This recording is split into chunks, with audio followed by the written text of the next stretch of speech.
Perhaps we need some outside universal threat to make us recognize this common bound. I occasionally think how quickly our differences worldwide would vanish if we were facing an alien threat from outside this world.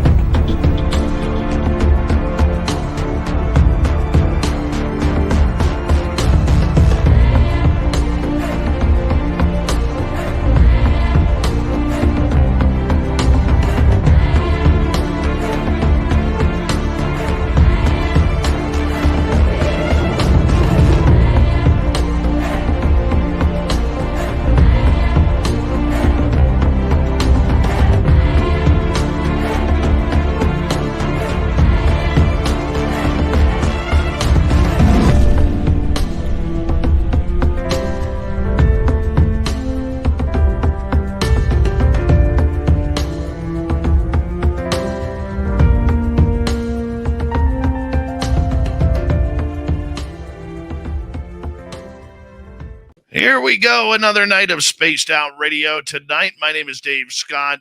I got one more show after this before I am taking a week off. I haven't had a vacation in a dozen years, and next week I'm taking off, and you guys are going to have to just twiddle your thumbs for a week. I'm sorry, but that's just the way it's going to go. Bryan Bowden, the man with 3,249 podcasts, all simultaneously running at once, is here tonight on the show. We're talking Dogman and Crazy Cryptids with Big Bad Bryan. I love it when Bryan is on here.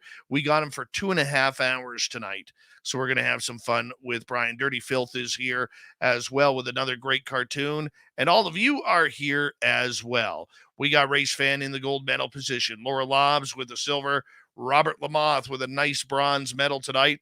Hi, Deer Slayer and Dino Bravo, Raymond L. T-Bone, thank you for joining the Space Travelers Club, my man. Very much appreciate you. Lulu Bell is here. Lulu Bell is going to be signing autographs after the show. Line up to the left of the studio, if you don't mind, to the left of the studio. Vanessa Demopoulos, how are you? Welcome to SOR Chat. Derek Galloway, nice to have you here. Allison Singh, thank you for coming on in.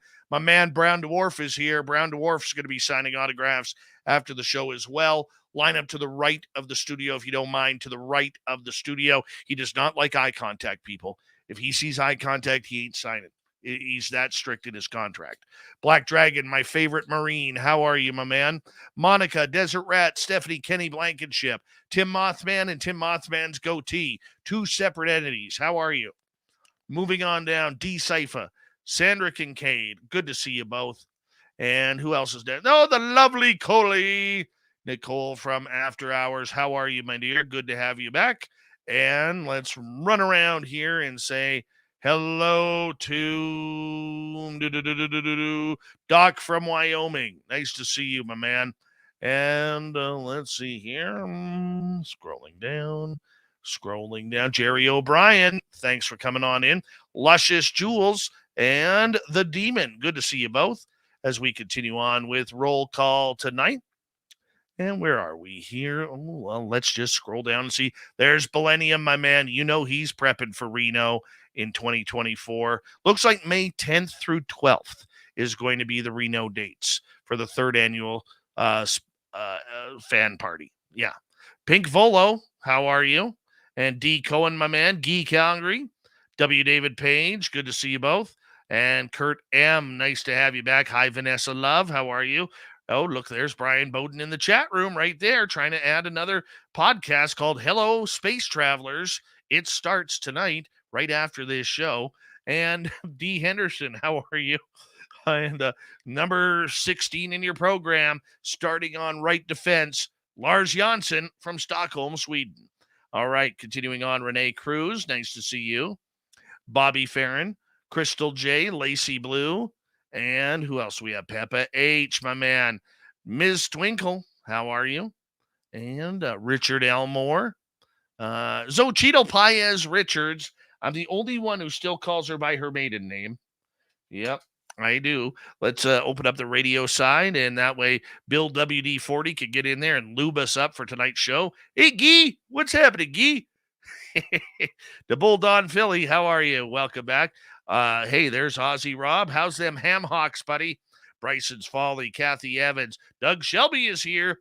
The Doug Shelby has arrived, which means we can officially start this show. Nick Adkins, good to have you here. And let's see, who else do we have? Alex Oyen, Under the Veil, welcome. Toothbrush, nice to see you. We're running out of time here. Linda B, thanks for coming on in. Jessica Ozzy. And who else is here? Pixie Lara, never late. She is President Zaddy. F you, buddy. Dirty Fylth. Shell Ashley, welcome to SOR Chat again.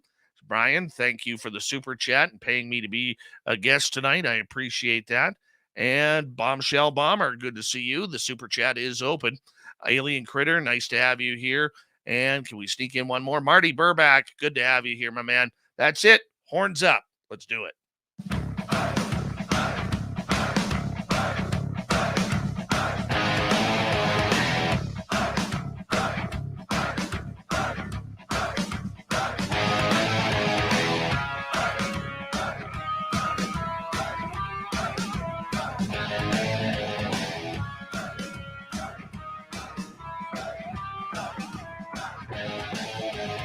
From the mountains of central British Columbia to you listening around the world, this, my friends, is Spaced Out Radio. I am your host, Dave Scott, sitting in the captain's chair of SOR headquarters. We welcome you to tonight's show on our terrestrial affiliates around North America, digitally on Odyssey Radio, TalkStream Live, and KPNL. All of our archives are free. Join us at youtube.com/Spaced Out Radio. Do old Davey the favor, hit that subscribe button. You can follow us on Twitter at Spaced Out Radio, Instagram at Spaced Out Radio Show, and on TikTok at Spaced Out Radio. Our website, spacedoutradio.com. We have a plethora of features for you. Rock out to Bumblefoot, read the news wire, check out our swag as well. Tonight's show is brought to you by Chive Charities. Help make the world 10% better by visiting Chive Charities today. You can find them on our website. Power show of Woo tonight. Bryan Bowden comes in to talk Dogman and other crazy cryptids that are roaming around this earth. Then in hour number 3, we're going to continue with Bryan. He's going 2.5 hours tonight, but we will have Steve Stockton from Among the Missing. Then at the bottom, it is Dave 101 night and the strange news of the week. All right, let's do this thing. Bryan Bowden is the founder and director at New York State UFO Project and the host of about 1,700 podcasts, no word of a lie on that number, including Nobobume and Inside the Goblin Universe. He is a member of the North American Dogman Project. He's got his own things going on. And the best part about it is his knowledge comes not only from research, but he's an experiencer as well. He's seen Dogman. He's seen Bigfoot. He's seen UFOs. He's seen aliens. He's dealt with ghosts and haunted houses. He's a man of many facets and much knowledge. And that's why we love bringing him on here every so often. Bryan Bowden, it's always good to have you on Spaced Out Radio, my man. How are you? I'm good. I'm going to give myself applause today. I'm doing pretty good. Thank you very much. Yeah, good. Hanging out there, trying to, get adapted to my new environment, which is like walking out into a sauna. But a lot of UFO activity here on the other end of the spectrum, which is great. So it's good. Are you sure it's not all the hippies smoking the hippie lettuce down in Florida? Are you sure that's not what it is? No, you know what? When people that are totally averse to UFOs are now telling me about these stories, like I didn't believe it until I saw that. One of which I'm married to. Yeah, it's good. There's a lot of good activity taking place, and there's also cryptid activity. I was a little bit never heard too much about Florida, but there's some cryptid activity going on down here. There is. You got some of them boogers running around the swamps and forests there, battling the gators and the crocodiles. Yes. Yeah. If you haven't had him on already, I'm going to tell you about Stevie Strings. He's a big Bigfoot researcher out of Florida, and he's really awesome. You should definitely consider having him on. I don't know if he'll come in, but he does movies and plays guitar, and he's just an awesome guy. I'm going to hopefully going out with him. Hopefully in September, We're going to go out, and he has a couple of Class A sightings from Bigfoot, and he has police officers on his team and former, investigators, and really connected to some of the forestry people where they're getting the real deal stories, not the stuff that they write in their logs like it was a bear. Fresh kills, pretty interesting. So cross my Brian, fingers, we'll find before something. Yep. before we go any deeper, I want to ask you something. This is a Yeah. question I've never asked you because you and I are extremely similar in a lot of ways. Not only are we handsome, Yes. okay, and we have Hoping you'd say that. and we have the two of the best beards in the business, okay, but on a serious note, there are very few people out there who've had multiple experiences with multiple creatures. I have had it with Sasquatch. I've had alien encounters. I've had UFO encounters, paranormal encounters, a couple other things I really don't know how to explain. You've had a little bit more than me. How do you deal with the fact that, there's a lot of people out there who think that if you've experienced what Dave Scott or Brian Bowden has experienced, that we're full of it. We're making this all up for attention. We're making it all up to try and make a buck in this field, or to get that popularity of being a big name and player. How do you deal with that when all you're trying to do, much like me, is find the truth to everything that's going on? It's interesting because I've heard this before. If you can, my book, I think they're giving it away at this point, and it's lyrics and poetry. It's not even on any of this subject matter. I do not get paid for the most part for anything. I did do a couple of shows where they gave you a couple $100, standard fare, but I can't explain it. I think what happens is this. So certain individuals will have an encounter by accident, right? Totally scaring the hell out of not only the cryptid itself, like, "Ooh, what was that?" The other people that they're not ready for it. Then you have people that are predisp- predisposed to, and we call it vibrating at a higher frequency. They're not your average Joe or Jane. They're a little bit higher. They're more adapt to being open to certain things. And then you'll have an encounter from some of these creatures, including aliens, extraterrestrials, and cryptids, where they know they could pick up on it. And they're like, okay, this guy's not going to freak out on me. And then after a while, you really open up after having all these experiences. And you may not have even wanted them, but it just starts happening. And then now it's like almost on a scheduled regular basis. So it's very bizarre. Well, something that's very interesting. I'm having these encounters because I'm going out seeking answers just like you and everybody else that listens here. They want to know the truth. We've got answer, we've got questions we want answered. And I'm having a lot of my research is based off of my own personal experience. I try to put as much personal evidence that I've captured in there instead of going with a third party's audio or video or whatever, because I'm telling you, I saw this, but some people they just want to be naysayers about the whole thing. So it's weird. It's very, very strange. I don't, Do you do you ever find yourself in that predicament where you're it doesn't happen often for me, but every now and again I find myself in that predicament where I have to get on the defensive when people start, questioning what you've seen, what you've experienced. Never mind what you've documented.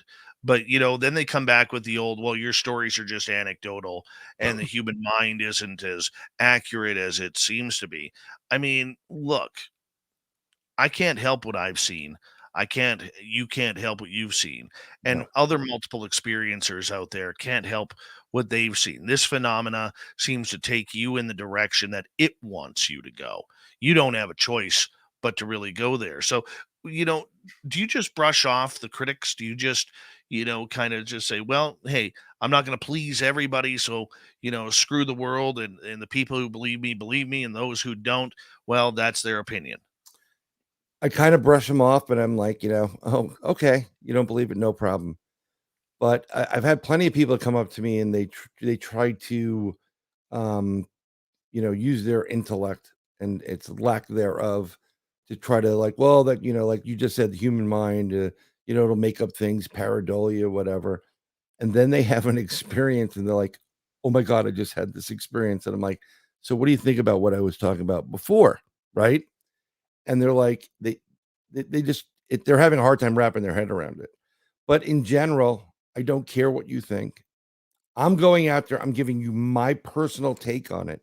And let me tell you something. When I started in this with UFOs and Leonard Nimoy in a turtleneck and Bigfoot that was in the Pacific Northwest, not in the East Coast, which he was in the East Coast, I went in there looking for answers. I want to see these things. I want to experience it.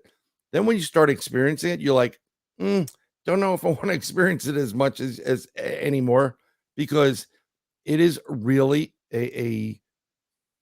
it's a really unnerving experience at times. Specifically with the Dogman. I do not like that cryptid. I did not want to believe in that cryptid.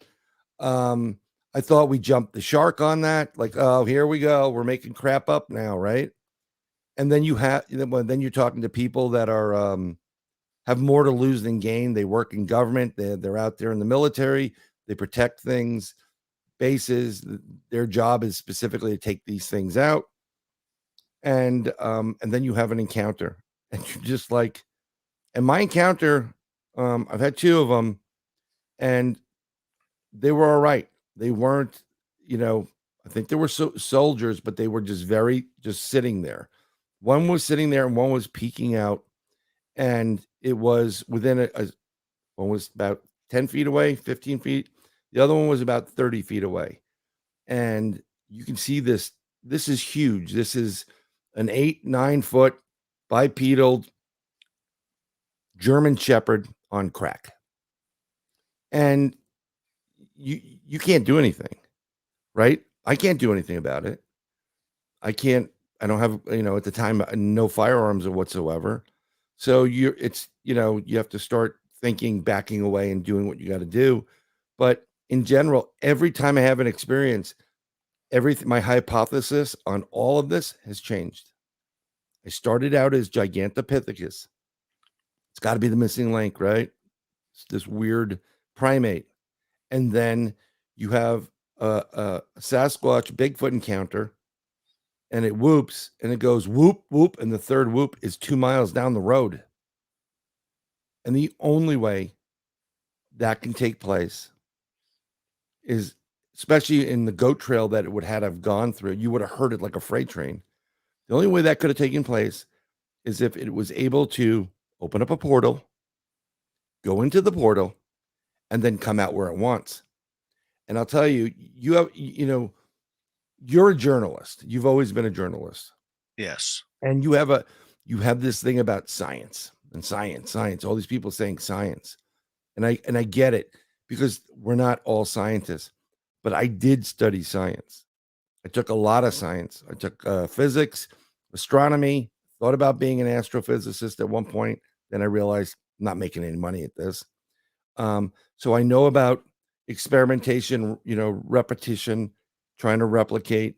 And I try to do that with everything we do.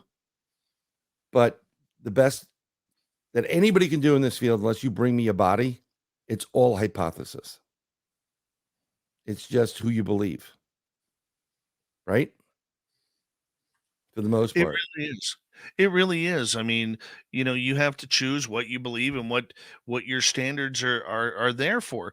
As an experiencer, and let's start off with Dogman, because we got a lot of monsters to talk about tonight. Okay. So Sure. let's start off with Dogman here. Yes, sir. What scares you about this creature? It is okay, so this is massive. It's not small. It's anywhere from me on the low end 7 feet tall. On the upper end, I've heard stories of 15 footers or higher, and that is crazy. You're not understanding. Like, if anybody's ever seen a horror movie, okay, you've seen Van Helsing, and you see what those creatures there that are werewolves. It basically looks like a Hollywood werewolf, Do you want to meet that? Versus if you've seen a Bigfoot, not the nasty Bigfoots, and not the one I forgot the one with John Lithgow, where Harry and Harry and the Henderson's. Hendersons. They're not Harry and the Hendersons. They are just these brutes of bipedal animal that are just massive, and then you start thinking, if we take Michael Jackson's chimpanzee, remember Bubbles? He was carrying Bubbles with him the whole time. A little chimpanzee, that baby chimp, without thinking about it, can rip your arm out of its socket, rip it right out of your body. Think about that. Take that chimpanzee who's maybe 2 feet tall and make him 9 feet tall or 10 feet tall, much wider, muscles everywhere. What do you think that thing could do to you? That is where we're at. And when I tell you and I joke around about it, because I can joke about anything, be very serious, but I'll joke about it too. Those are depends moments. That's when you're wearing a special diaper when you're going out in the field, because I've seen some of the toughest guys on the planet cry like babies when you have an encounter. They're literally sobbing like, I got to go home. I got to get out of here. They can't handle it. These are big, tough guys. And, it's interesting. Someone I was very friendly with is, he played basketball, Daryl Dawkins, Chocolate Thunder. And Daryl was close to 7 feet tall. And when he got out of a car and he stretched, it was like he was pulling the sun down. I mean, he was massive. And my first Bigfoot experience took place in summer camp. And in that bunk earlier that year, Dawkins came up and he got drunk. And you'd go around and you mess with the kids. And he started doing like blah, blah, blah, blah, blah, blah, in the middle of the night. And these kids, and they're freaking out, right? Okay. And I'm like, okay, cool. Just, I'm up. Hey, what's going on? I don't need that kind of crap. And later in that summer, there was a Bigfoot in my window. But I knew it wasn't Dawkins. Everything, I knew how it worked. All the lights were off. Everybody was in bed, 3-something in the morning. And there's a massive head in the window. And it's doing that look around like, and my feet, literally where this thing is, my feet are, I shit you not. Oh, sorry, Dave. 2 inches away from the glass. He could have went in there, grabbed my feet and pulled me through this window. It's a 3 foot by 3 foot window. And I would have been done. Totally different.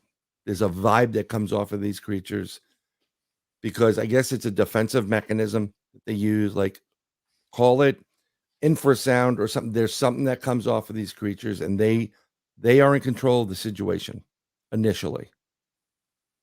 And it freaks you out. And that's what the problem is. It always freaks you out. How do you know when they're around? Well, it's interesting. So when we go, if I'm going on an investigation, actually, there's a lot of tells when you're driving through the country that you're in Squatch country, right? Bigfoot. What's a Squatch? Yeah, I don't want to do that because I don't, everybody's particular. I like calling them Bigfoot. But there's a lot of tells. And you start seeing swampy grass. You start seeing, you see the deer, you see some wildlife, and then you start seeing signs for like trees leaning, teepees. There are certain signs that you can see, and you're like archways, and you're like, yeah, we're definitely in Bigfoot country right here. There's a vibe. And then if you start walking into these scenes and you're walking into these woods, one of the biggest tells is when it gets really quiet, right? You know that there's something there, everything shuts down. So we're not talking about a deer. They're not stopping for a deer. They're talking about some kind of predator. So when a bear is close by, most animals will also shut down. That's for the most part. But when Bigfoot's there or the Dogman, it's like deadly silent. You can hear the silence. That's how silent it is. Let's talk about that because Yeah. my Sasquatch area, there is nothing creepier than being in this area at night and everything is quiet. There's not even a bat flying around eating bugs. Yep. Okay. And you are sitting there, and for us, our area, the way we do it is, I don't believe you have to chase Bigfoot or Sasquatch down.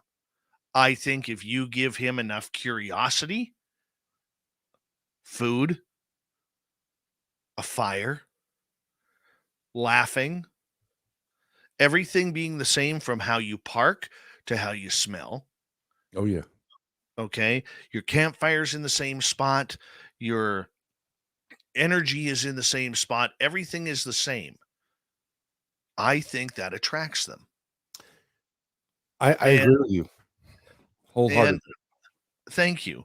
And I think what happens, Bryan, and correct me if I'm wrong, please. Okay. I don't think, or I think their curiosity is what all of a sudden gets you. And then all of a sudden their energy starts filling the area. Because the one thing that I don't know about you, actually, I do know about you. So, you're very much like me. You understand that all of these creatures, whether it's ghosts, whether it's cryptids, whether it's UFOs, they all have a very recognizable energy pattern. Yes, 100%. 100%. Um, there's an aura about them. Most Bigfoot, they want to go from point A to point B, and if you're in the way, they don't like it. So they will do things to get you out of the way. They will throw rocks at you. I love when they throw rocks because that means that they want to get a little bit closer. And if you're really stubborn or an idiot, you know, I don't believe that they want to come out and hurt you or harm you in any way, shape, or form. They just want to go about their business. And then, that's a Sasquatch. And there's a certain energy and vibe to it. It feels a little bit more intense, like something's up, like you feel a little bit more pressure. But when they turn on and I do believe they use infrasound, when they turn on whatever that is and they send out that energy, that vibe, that infrasound, you start feeling it. Some people, I mean, it just gets really intense. Like, you're looking around, kind of on the border of having, that, just when you're just about to be scared, but you're not, you're just building and building and building, or the pressure of the air when it's going to rain, when a storm comes in, you can feel that pressure. Like, we got to go, we got to get in there. That's the feeling that you get from the Bigfoot portion of it. When you're dealing with the Dogman, it's kind of an attitude. It's I think they play around with you because they know exactly what they look like and they know that you fear them. They're not the prettiest things on the block, and they're pretty, they're pretty vicious. And everybody's heard of a werewolf story. Everybody's seen a werewolf movie. Okay. They're not the nicest things in the world. Sasquatch, not that bad. It looks like a giant monkey, right? Big monkey, or for the most part, but there you have this big snout. And a lot of times they like to show their teeth, and you get the drool. Then you get the eyes that pop up that are yellow, sometimes red, yellow. And you get this feeling like, we gotta go now. There is no way we could be, because it's more intense than a Bigfoot. And it's panics. It's almost like a panic feel. Like, what are you gonna do? How am I gonna get out of this? Where am I gonna go? Type of stuff. And some people just don't get it. Some people, yeah, they don't get it. I mean, I'd love to have someone who is blind have an encounter and see what they feel and what their response is. That's actually a great idea. Bryan Bowden, literally the man with 2,786 podcasts going all night long. He's a researcher and experiencer. More Dogman and cryptid talk and the feelings of not being alone in the forest. Next on Spaced Out Radio.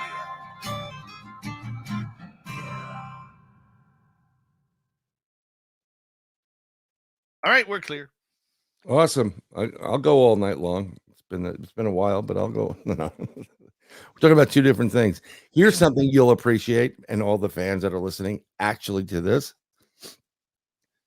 This week, it started off on Monday with a message on Facebook from a woman who's quite attractive. She goes, "Hey, Bryan, you got a sexy beard. Are you an equestrian?" An equestrian. Yeah, because I have to say I like horses. Like to, I've ridden. I don't ride often, but I've ridden. I've always wanted to own a horse. I was just taken by the sexy beard comment, and then the other night when I was doing the 3 beards, it was a little bit lighter, so and just add a little. I had 3 women. Don't you dare touch that. That looks too good. Don't touch it. So You remember our YouTube audience is listening, right? yeah, I don't care. All right. That's what I'm saying. That's why I preference that you may be. I just thought it was what a great way to start your week. I Oh, don't know if hold on. Fylth would agree with that, but someone comes up to you We got a and tells blob you you alert. look good. We got a blob alert. Blob alert. Blob. Yeah. Oh, there we go. Where'd Blob go? He's painting them. She's sitting beside me Ah, on her perch. Oh, son of a gun. That was too short of a blob alert. my kids want a dog, so I may get one. There she is. There's Blobbert. Nice. She's putting her stamp on the one picture there. Oh, okay, yeah, there you go, Blob. Come on, you fatso. Awesome. See, I used to Back paint to our my regularly scheduled programming. Sorry, Bryan. Your story. You're getting hit on by all of No, these. it's just I've heard from 4 different women that like don't do anything. Your beard looks great. I've had a conversation with somebody who I'm friendly with on there, and she's out in like Arkansas, and she said, "Nope, it looks good. Keep it, salt and pepper." And I've seen this numerous times, but I've never experienced it, and it's just nice, My youngest does some stuff that's incredible. I wish I could be. She'll all the time. She doesn't do this, as a gag or she will pick something when she meets somebody. Oh, I love your nails. Oh, I love that bag. And how quickly when you get a compliment or you give a compliment to somebody, your world changes. So try that out. Yeah, I'm starting to get real pudgy cheeks here. I got that Arn Anderson look going on.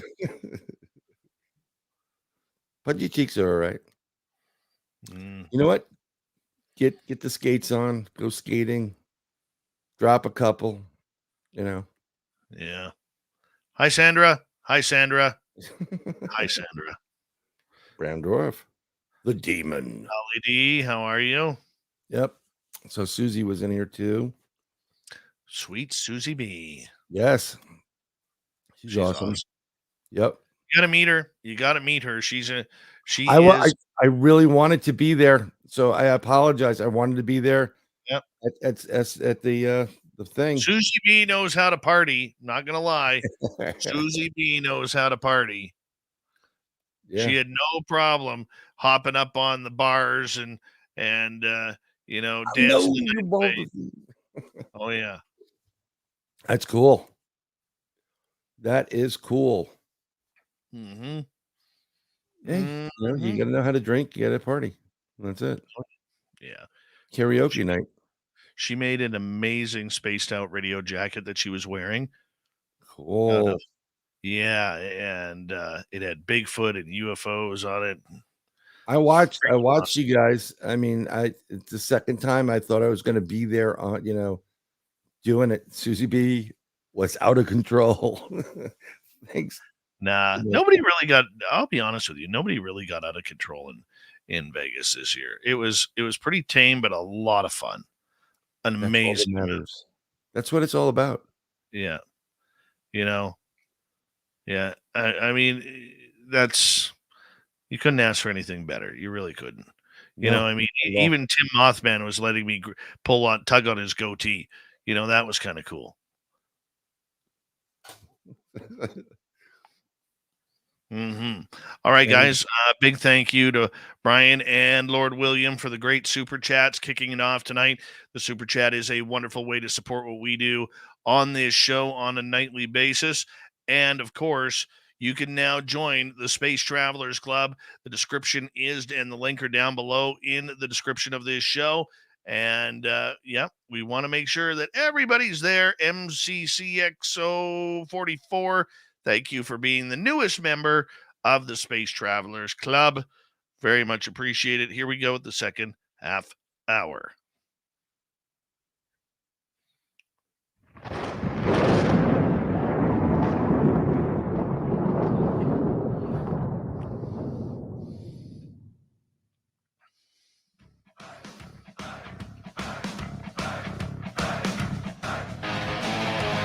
Second half hour of Spaced Out Radio is now underway.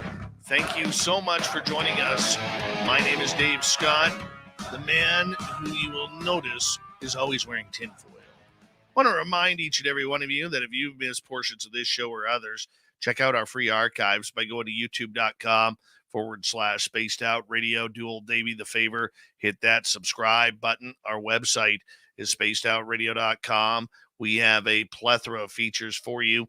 Rock out to Bumblefoot, read the Newswire, check out our swag as well. Follow us on Twitter at Spaced Out Radio, Instagram at Spaced Out Radio Show, and join our Space Travelers Club on Patreon. Here we go. Bryan Bowden is here, experiencer, researcher, author, podcaster, and the man who literally runs 14,392 podcasts at the exact same time. I don't know how he does it, but it is right there. Bryan, thank you always for being on this show and being a good friend of Spaced Out Radio. Oh, it's a pleasure, and I appreciate it. And I appreciate everybody in the SOR chat room. And join the Travelers Club right there. Absolutely. We were talking about right before the break the feelings that people get in the forest. And I know we have a lot of city people who listen to this show and haven't been out in the forest in a long time. And we're not talking your local park that has, 100 trees in it, if that. Okay, we're talking deep in the forest where, there's animals around, real animals around, and all of a sudden everything goes silent. It really puts you, tell us about the edge it puts you on when you all of a sudden experience that. So I have a difference between when I first started to do this and where I am now. And when I first started to do it, it really is it's a fight or flight type of mentality. You're like, you don't know what to do, but you don't want to miss out on something. You don't know what to do. So you kind of push it a little bit, but it's really intense. And it can play with your psyche because when it's all over and all said and done, you kind of like, sometimes you can shake and you're like, what just happened here type of thing. It's very unnerving because you just feel the presence. And I don't know if it's very strange when you have something that's large, that size within, even 20 yards from you. You just know how big this thing is. Something's not right. And that's where you were initially. When I start doing it now and I start getting that feeling like that tense type of feeling, and things are getting feeling the pressure, and we look around and some people get headaches. We used to take one person with us. I used to have this one person that would go, and anytime they were like, wow, my head hurts, I knew something was going to take place. They were a barometer for me because they didn't handle the infrasound or whatever they were pushing out at us well. But it was as good a EMF meter as you can get. But now it's like you just start feeling it. And then for me, when I get the goose pimples on my body or my arms, that's when I know real stuff's going to take place. That's when they're right there. They're within 7 feet of me someplace. And they're so good at camouflaging Bigfoot. You could be staring right at them and you would never know, but something's there. That's the problem with the woods, especially I was born and raised in the city, but spent most of my summers up in a sleepaway camp. And I used to walk around the woods, no problem. I'd walk all the way up to the top field. We used to have this challenge, like, I tied two socks to the backstop of the baseball field. Who wants to go get them? And I like, yeah, I'll go. And I'd go. and you'd hear the sounds of nature, and it wouldn't, I was fine with it. But when you're in an investigation, you're going deep in a real forest, like the Appalachian Trail, and first of all, thievery on the Appalachian Trail is immense. Murder on the Appalachian Trail is immense. It's everywhere.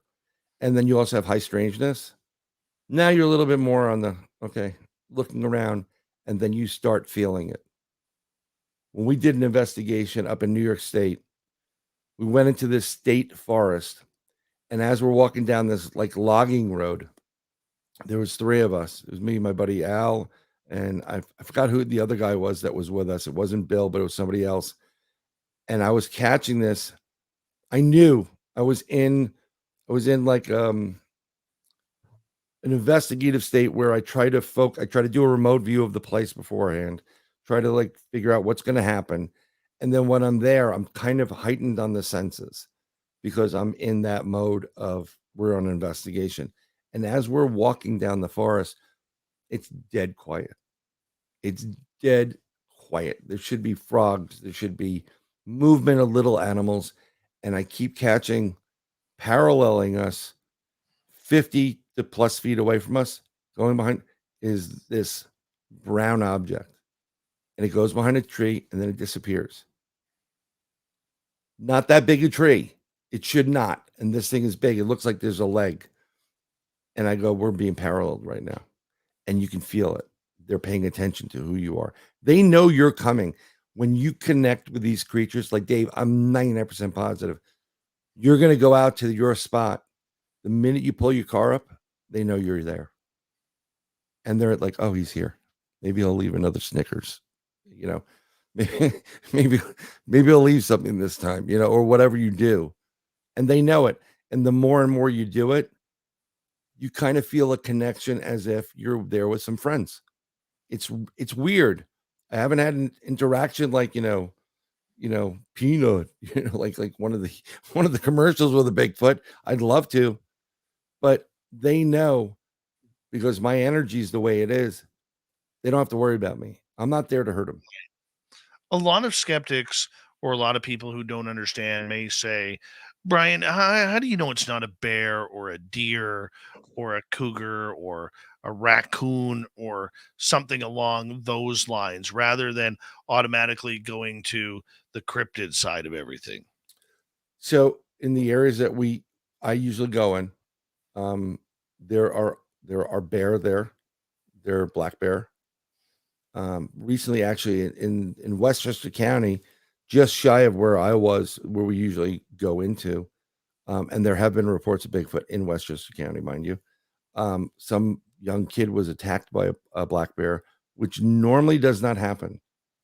When there's bears there, it's a lumbering. There's a feeling to it. You can hear it in the gait, right? You can hear a certain, there's like a left, right, like this very large creature that's kind of waddling its way through the forest. And then they are always, that sniff. You can hear the sniffs. Okay. Cats, big cats. I thank God I haven't had an experience with one of them. But we do have them. They'll stalk you. They're very, very good. It's like a regular cat. You won't hear cats until they want you to hear them. And as they get closer, they'll let they'll always make a mistake. And you'll just know. But we haven't had too many bear encounters. And most of the areas that we go to that should have the bears and should have mountain lions and should have other animals, they're not there. Because they know the apex predator's there. And if they stayed there, they're going to get killed. That's how you know. You know the sounds of the forest. Can you tell me if you started hearing certain calls because you've been in the forest? I have friends that can tell you what kind of that's an owl. Specific owls, they'll drill it down into specifics like, oh, that's a North American blah blah blah. I'm like, how the hell do you know this? Because they pick up on these things. Certain people pick on things. When you go with hunters, they know a lot. And they know how to be really, really quiet. And that's another thing. When you're really, really quiet, it freaks them out because they know you're there, but sometimes they don't know where you are. So we'll just we'll sink down and be very quiet, be quiet for a while. And then you can hear everything going on in the woods. And then a lot of times, if you have one Bigfoot near you, I guarantee you'll hear communication between that Bigfoot and another couple of Bigfoots that may be at a distance. And I think the way they operate is they always have someone scouting, or whoever's older will go out to the front and protect the clan and the family going through it. And I believe they're clans. I believe that it's male and female children, usually mother, father, and children. And then when they get old enough, they leave the male or the female behind and look, you got to go on your own. They go away, and then that male will find another. They'll know that there's another female there. They'll mate, and then that's how it works. You just know. What you said is so right. When we had our encounter with the 10-footer that we saw last year, and my buddy Mike is in the chat room tonight listening in, and when we had the encounter with him, we were about 100 yards away from him, and after he disappeared, way in the distance, we heard his relative Ric Flair all of a sudden going, "Woo!" Yep. And then about 15 minutes later, closer, "Woo!"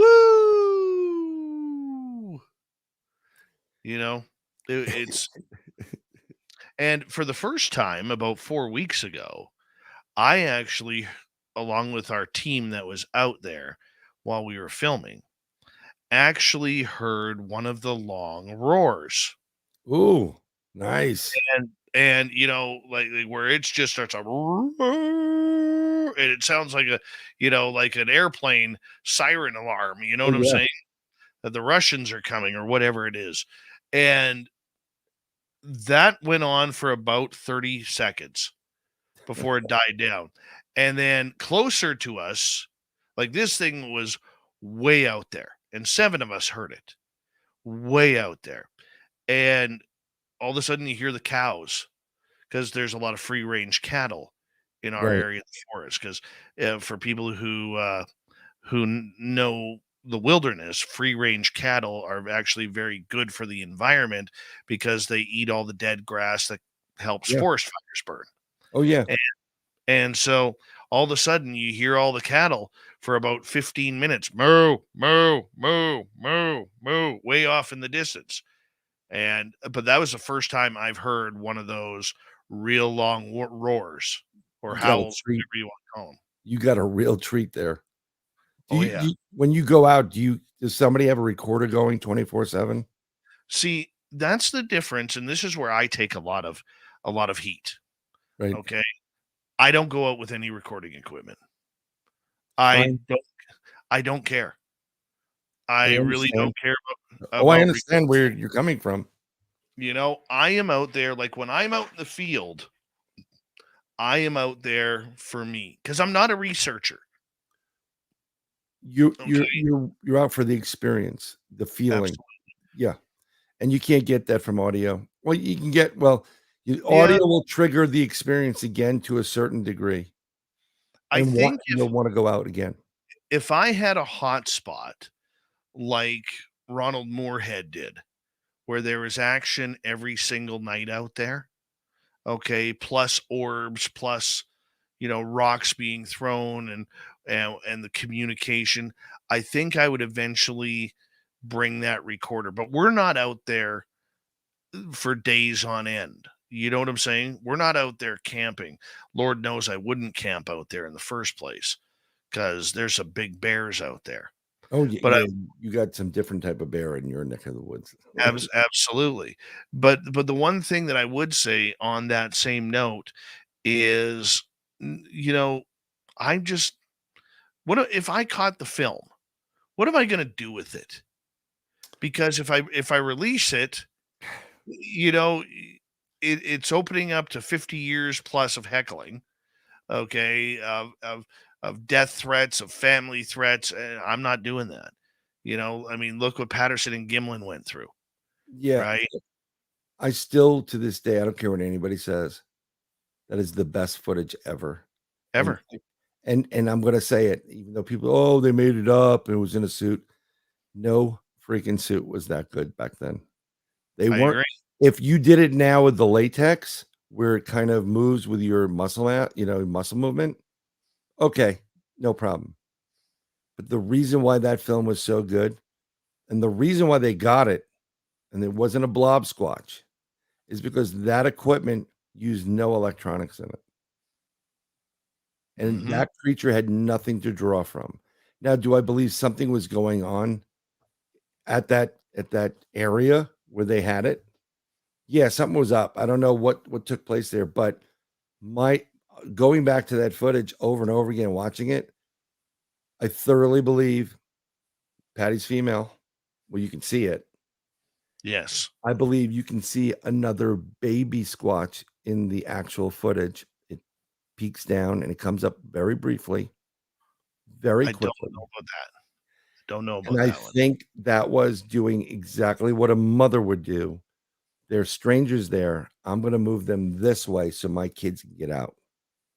And it kept looking back like, are they following me? It wanted them to follow Patty, wanted them to follow him because I think she had young there and she wanted to get out.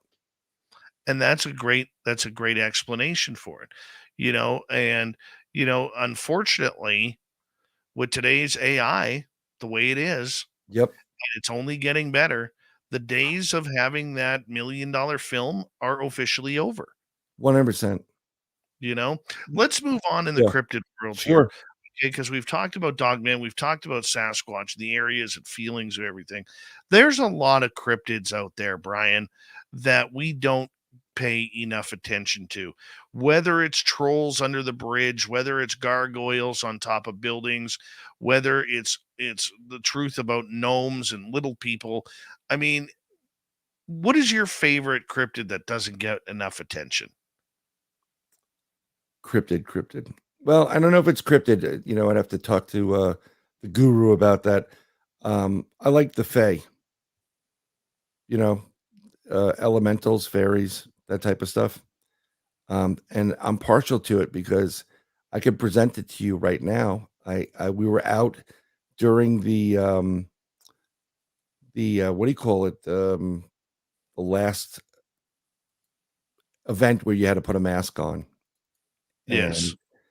And my daughter, um, she we were walking in the forest, and what happened was, um, we had to just get exercise. We had to go out, get some exercise, and just be, out in the woods. So we went to this one spot, and my wife and my oldest were walking up, and I turned to my youngest and I said, "Here, here, pose for me." And she took a picture, and I took a couple of pictures with her there posing, whatever. I never take one picture of anybody because it's just not gonna, I'm so used to investigating that you have to go 3 or 4 times to take a picture, because you wanna have that evidence that's there, and, we got a fairy on her finger, and I'll show it to you right now if you'd like.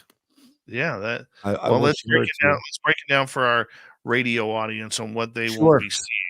So what you're gonna be seeing is my daughter, and I blacked out her face because it's, she's my youngest, and I'm sure my wife would kill me if she was on there.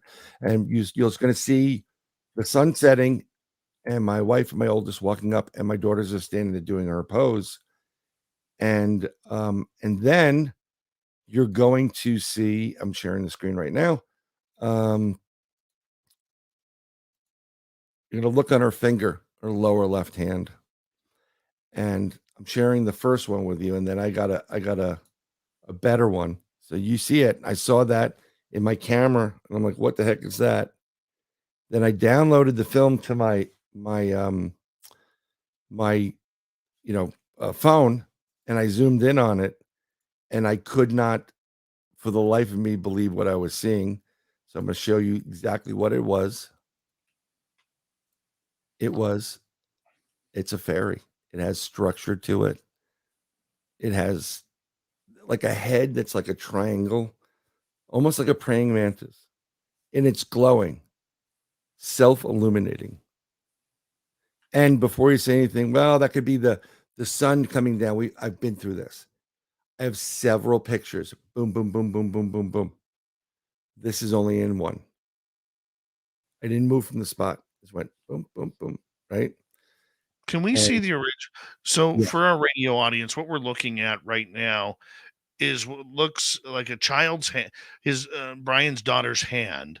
Yep. And there is this orangish yellow. It almost looks like a giant bumblebee. Yeah, or grasshopper or something to that effect, right? So yeah, I will share the original one, and I just had to blur out her picture, and that's the reason why it's that way. And let me see if I can make it bigger. Okay. See, at first I thought, I'm like, Brian, isn't that the sun in the background? But I didn't see her hand down below. See, this is where everybody's like, oh, it's a lens flare. Like, but the lens flare is above her head. Exactly. And I'm using a coated filter so it prevents lens flares on my cameras. It also protects the lens. And I'm shooting up a little bit more of an angle. And that shot is 1 out of 5 shots. Boom, boom, boom, boom, boom. Because I just always take at least 5. And that was the only photo that had this thing on there glowing. Now I thought initially, oh, it's a light bug. We had light bugs. And then I looked at it, and you can see the bone structure of this thing.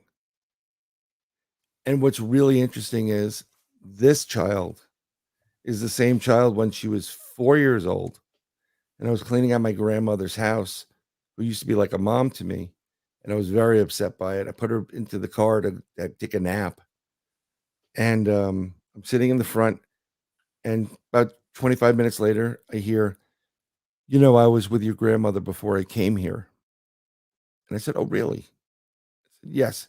She's a very lovely lady. And I said, yes, she was. She's very lovely. Then she said to me, she goes, yeah, but she does this annoying thing with her mouth. And I said, she does? And she goes, yeah. She goes, my grandmother died 15, 20 years before she was born. She's never seen her in person. Didn't know anything about her. I didn't even talk about her. She just told me exactly what it used to annoy me about my grandmother. My grandmother used to hum all the time. I said, Grandma, that's annoying. How is a 4-year-old that tells me that she was with my grandmother before coming here know that? So there's something weird, special about this kid. They both had sightings, and most children that are female, males have it too. They're an open book, right? They vibrate at different frequencies. They use both hemispheres. They'll see, like, I see dead people. Yeah, they are seeing dead people because they're seeing things, and they're a beacon of light to anything that's in that darkness. They have abilities beyond belief. Why is this creature on this daughter's hand? I have no idea. That's a pretty interesting cryptid. And in this area, around that corner where they're walking, there is old stone chambers there. Looks like a structure where they were doing some kind of sacrificial work way back when. And I've investigated that numerous times and have had Bigfoots grunting in the woods or on rocks. Brian, we're going to continue with the cryptid talk when we return with Bryan Bowden on Spaced Out Radio. We really appreciate him sharing his great stories. We're going to continue with monsters in hour number 2 right after this. Stay tuned. Spaced Out Radio continues right after this. All right, Dirty. It's on you, man.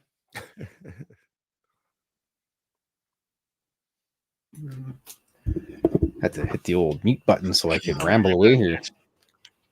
He's going to be right back. Yeah, that glow, that yellow glow. Yeah, that was pretty. I've seen the same thing. It's pretty intense when you see it, right? You know, that was really weird because I looked up and I see it's the exact same color of what I've seen. You know, I mean, I remember seeing a long time as a kid. I don't watch any of that stuff now for other reasons, but Jiminy Cricket, and that's what I was thinking. Like this combination of that and I guess what would be Tinkerbell from the Disney genre, and it just I've never in my life never seen that before in my life. And it was literally touching my daughter's hand, and I said, "Do you feel anything weird on your finger? You know, or your hands?" She said, "It's something with, like, it felt like a bug was there or something tingled." She didn't even know it. I didn't even show it to her, because when you got to understand. I don't know whoever out there is parents. My kids were very connected to whatever they were seeing. My daughters were both seeing stuff. For 2 years, I had to sleep with lights on in my house because my daughters would not go in the dark. So, you know, when you live with kids like this and they have this issue, some people blow it off. Oh, go to bed. There's nothing there. You know, my daughter, my youngest, is very aware. I work with her with it. You know, in her, I'll talk it through. Are you okay? Do you feel good? She's seen things that she'd only talk to me about. She knows what I do, and you know, I do this research as well. So she said, I saw something strange last night. I'm like, okay, well, you can tell me, because the other half of me, you know, she's not into it. She's not going to believe it, you know. So you gotta work with your kids, otherwise, you know. And then when they get older, they'll kind of like grow out of it a bit, or they'll ignore it. So my oldest, she's dating, you know, she's got a boyfriend now, so she didn't give her about anything. And when you have teenagers and they have boyfriends, especially teenage girls, it's really great to keep those boyfriends around the house because your kids act better. They're nicer. But it's weird seeing it, right? I mean, like where the hell did that come from? You know? Yeah, that's pretty interesting. Let me tell you something. It's, even though I investigate this stuff, when you have an encounter, when you have a UFO come in and you're calling it in and you're using your active intelligent encounter techniques to bring in a craft, and there's 130 people there, and they're all going, ooh, wow, you know, and you're just as much like, holy crap, this is happening. You know, it's crazy. Brian May's in the house. I see Brian May in the labeled there. Hi, Brian May. Hey, Brian May. Who's Brian May? Yeah, I mean, I was actually. I'll talk to him about that on there. I had another encounter, totally blew my mind, to the point where save that one for Dave. Yeah, I'll save it for Dave. But to the point where it was like, all right, how much acid did I take in high school? I gotta remember. Could it still be bothering me now? I hope not. Well, you know, they always talk about flashbacks, and I'm like, holy crap, what the hell happened? Yeah. I don't even know when he's coming back. Ah, nice. If you go to Reno next year, I'll bring it for you and I'll sign it. You can cool. Take it home, stick it on your refrigerator. Yeah, you know what? Did you come out with the 24 calendars yet, or no? Not yet. Okay. When you do, I'm definitely picking one up. I got a lot of drawings to go through. Didn't realize it, and I kind of look back. I draw like 2-3 times a week minimum, at least. Yeah. It's like, holy crap! And I got these stacks of drawings piling up. You should just put it out as well. No, it's difficult, but if you can put it out on Amazon as a illustrated, you know, whatever. That's right. I'm working on my second book. Yeah, you know, that's what I used Amazon. It was cheapest to go with the Kindle direct printing thing. Yes, totally. I mean, if you want, what you got to do is if you can get yourself your own ISBN number and add it to your Kindle printing, then that would allow you to be sold in other stores. Ooh, I'll have to check that out. All Thank right, you, sir. guys. Mr. Bowden. Give me 2 seconds. Hi, Sure. AA Ron Baca. How are you? And Anita, we're praying for you, my dear. Hope you're feeling better. And who else? Anita, I'm going to put your posters up soon because I love them. The lovely and talented Kira has arrived. Let's give her a round of applause. Love Kira. Thank you for a great conversation earlier tonight, Kira. Means a lot. Missouri Man, good to see you. And who else is joining us late here? Ann Palmer, Tokeland, Major Lee, and I think we're caught up. Big thank you to Bryan, Lord, and Donnie for the super chats. Good morning, Commonwealth Andrew. And don't forget, guys, you can join our Space Travelers Club. Pam Harris, the newest member of the Space Travelers Club. Love you, Pam. Thank you so much for joining. Here we go with hour 2. You're listening to Spaced Out Radio with Dave Scott. Follow Dave on Twitter at Spaced Out Radio and on Facebook, Spaced Out Radio Show. Hour number 2 of Spaced Out Radio is now underway. Good to have you with us. My name is Dave Scott. Very much appreciate earning your listening ears wherever you are on this beautiful planet we call Earth. Hello to everyone listening in on our terrestrial affiliates around North America, digitally on Odyssey Radio, TalkStream Live, and KPNL.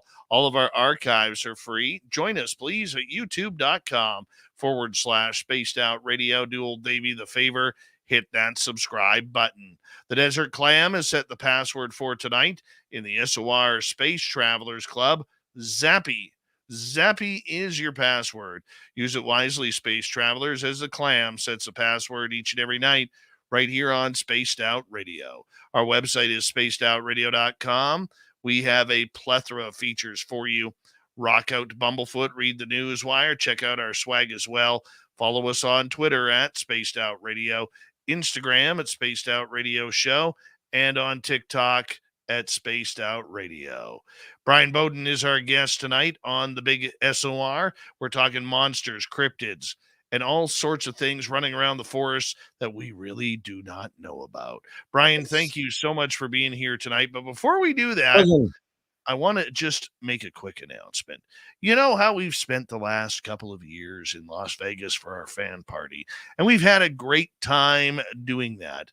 Well, we are going back for round number 3, except we're not in Vegas this time, but we're not leaving Nevada. We're heading off to Reno. And the dates for that event are going to be absolutely amazing. I believe they are going to be May 10th through 12th, 2024.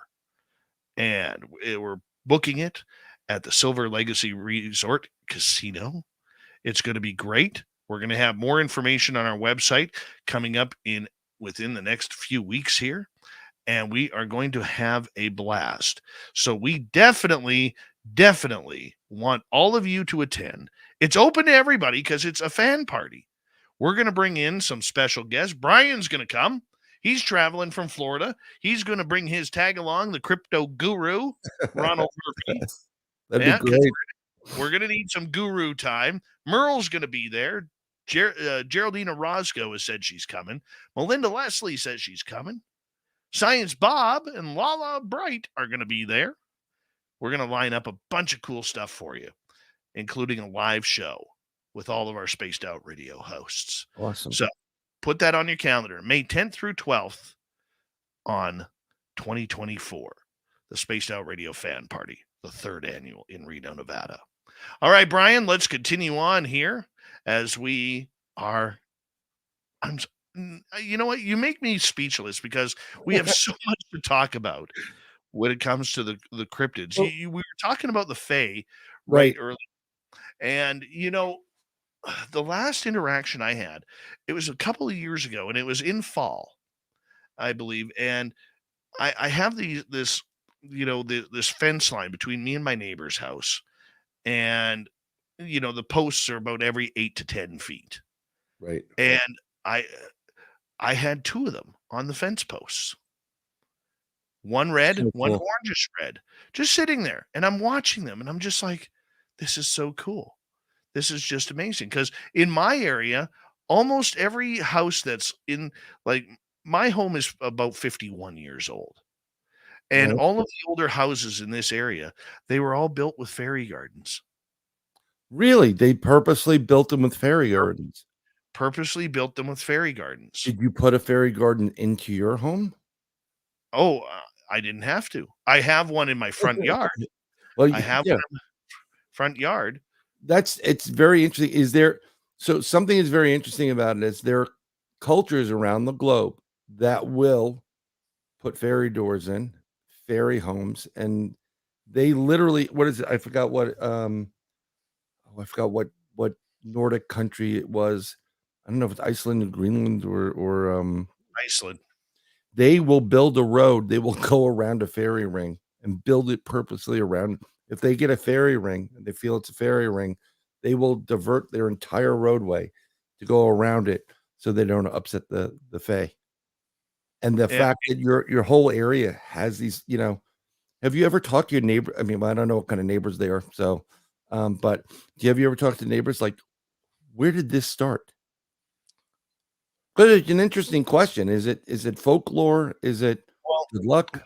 when my daughter used to live at home, she used to actually, when she was a young teenager, she would go outside in our backyard or into the green belt, and she would meditate. Oh, And she said all the time she would have the fairies coming in and landing on her while she was in meditation. that's pretty cool. I was just telling Fylth while we took the last break. I had an experience and it was really weird because I couldn't figure it out. But I was in our restroom in my apartment in the Bronx, and all of a sudden I see this like spark or white something to the right of me, just near the bathtub, and I looked down at it, and I swear to God, it was as if this little thing opened up a doorway like a star, like a four-pointed star. It went opened with white around it, a little bit of blue, and this little thing popped its head out. I looked at it. It looked at me and went like, "Oh, you know what?" And then came in and everything disappeared. And I stopped for a second. I'm like, "Okay, am I having a flashback to my days in high school using illegal drugs?" I actually I to this day I will never forget it. I will, so the fact that your daughter's sitting there and she has the fae around her and they're landing on her, Mm-hmm. that's Weird, eh? that is just, I mean, it's weird, but it's awesome. Like, for my wife would be like, "Yeah, yeah, what were they doing there? Oh, stop making stuff up." And I'd be out there like, "Do it again." Go meditate, do it again. I'd put the camera up and like, "Come on, go meditate." Because I'd want to see it. I'd love to see that. There's a lot of that stuff being captured now on these home cameras, Rings, iRing, and whatever, Doodles and Googles, whatever it is. And that it's the Fae. And they're real quick. You have to slow the film down, and you will see what looks like Tinkerbell flying over by your garage. I just think it's the coolest thing. Speaking of the Fae, one of the other ones that really kind of messes me up, and I was always told by David Weatherly, he actually called me up and had a very stern conversation with me because I was absolutely freaked out about gnomes, Yeah. and they just kind of weirded me out. And I just basically, didn't like what they were about, and they just kind of worked. But he was telling me, he's like, "Dave, you got to have a different attitude towards them, because if you are like that, they will come and they will do something to get back at you, because they don't like being treated poorly, or people saying they don't like them. They're tricksters that way." And so I literally had to change my attitude towards them and apologize to the gnomes that might be around my area because I didn't want anything bad to happen. Well, this is the problem with when we're talking about the Fae, the fairy realm, the elementals, which I classify in the Fae anyhow, which are the gnomes and the goblins and whatever. They can be really, really not nice, and they could really make your life miserable. I'm not a huge fan of them. I haven't yet to see one in my homestead or you see those little plaster ones everybody has around the house. But yeah, I mean, he was that stern with you, David? Like, Oh yeah, "Hey, David brother." was very stern with me about it that I had to change my attitude. Otherwise, I might end up getting some retribution from the gnomes. Well, they And they go about their business, but if it's a hostile environment, they're not gonna sit there quietly. They will never sit there quietly. no. So what are the gnomes actually? I think it's part of the elementals. There's Ron Murphy's book will go into fuller detail with you on fairies, but they're part of that. I guess they're elementals. So they each one has a task. They're woodland creatures. They go in, they do what they do. Some will tend to your garden. Some will tend to the forest that's close to your home, or other areas where you know nature would be preserved. Um, they're not necessarily like a house elf like you would see Dobby in the Harry Potter series, but they do have those that will go in your home, and if you're not nice, um, they will do things to mess around with your stuff. A lot of them are, lack of a better word, thieves. They steal stuff from you, and they feel that, well, this is my area, I can take it. And that's what they do. Some of them protect the forest, some of them protect wildlife, some of them protect birds. Some of them are also protecting some of the, I guess, the fairies, the light up ones that we just showed a picture of, and Tinkerbell. That's basically what I've always gotten out of it, for the most part. That and the dwarfs in Snow White, I believe all of them were gnomes. Not, they weren't little people. They were gnomes in that story. And they, you see this beautiful woman, they treated her as a goddess, and they followed and they did whatever they wanted. So I don't know what they would have done to you though. But there's stories where these, when you mess around with them and you leave something out, and it's where you take it away, or you say, this is for you guys to eat, and then you purposely pull it away, like, haha, they'll screw around with your cars. I've heard people, there's one woman who she's always putting out food for the gnomes. She puts out food. They put out tobacco too. They said that some of them like tobacco. And I said, why are you going so crazy about it? Because I made a joke about it, and the next thing you know, everything was messed up in my car.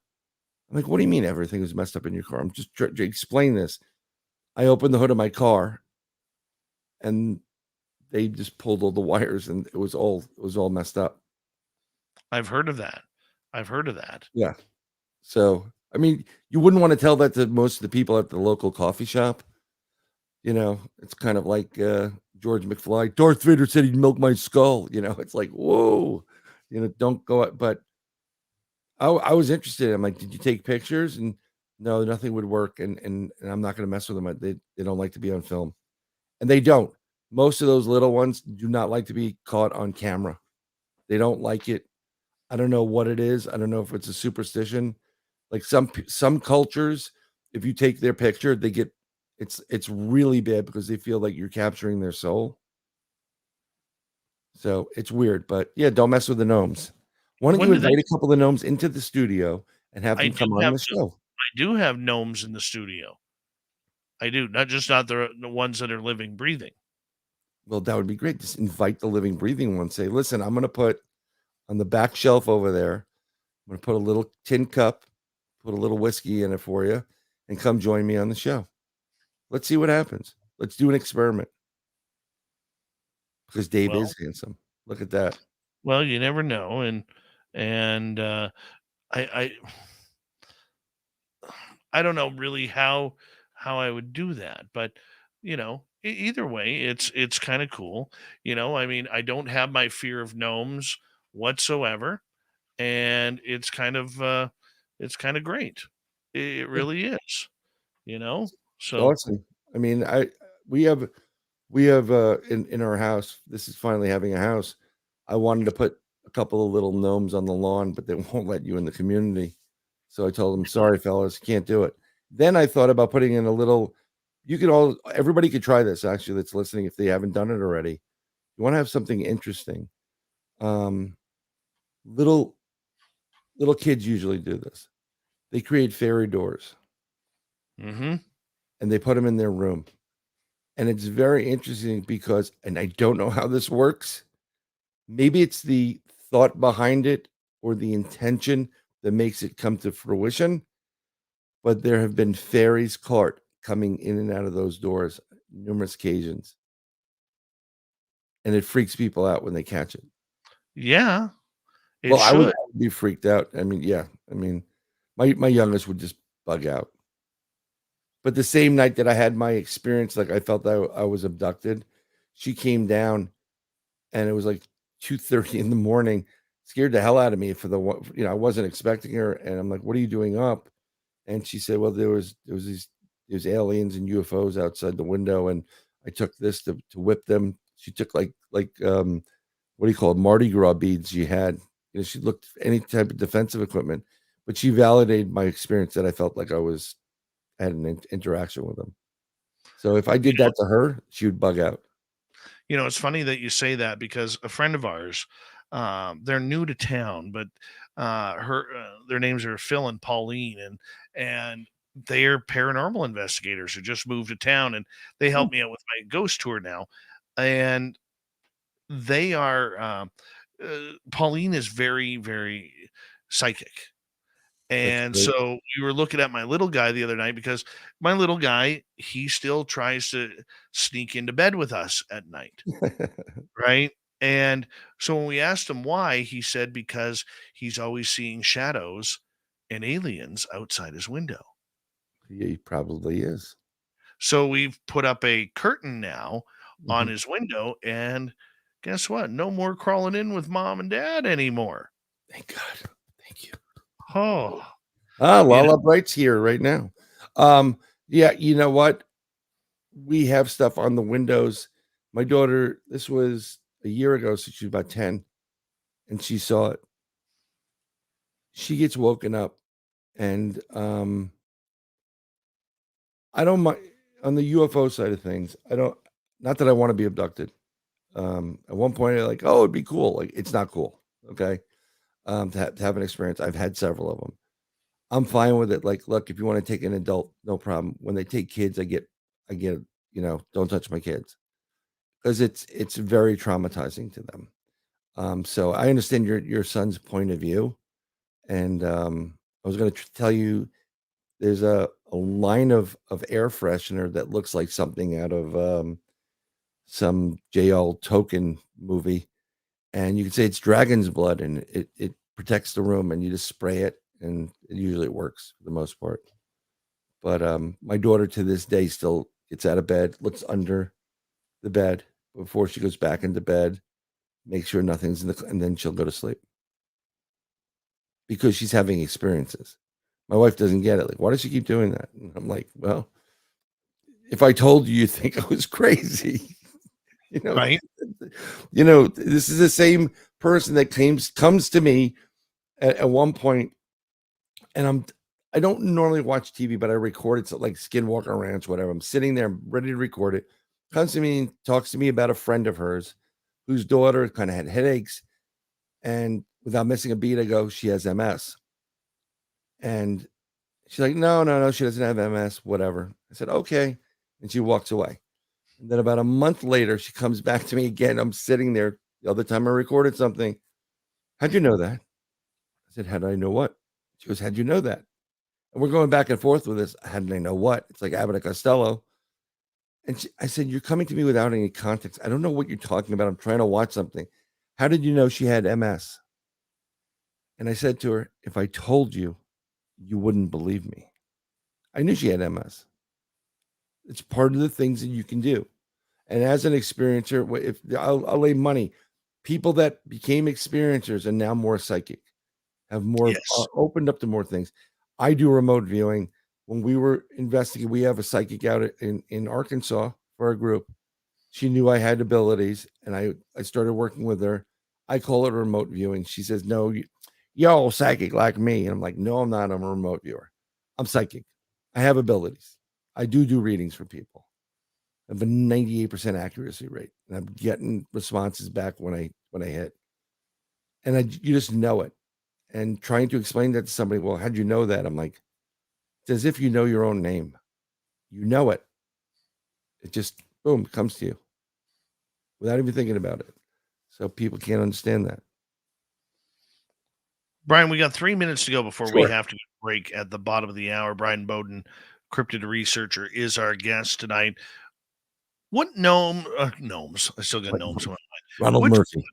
What cryptids out there do we not pay enough attention to?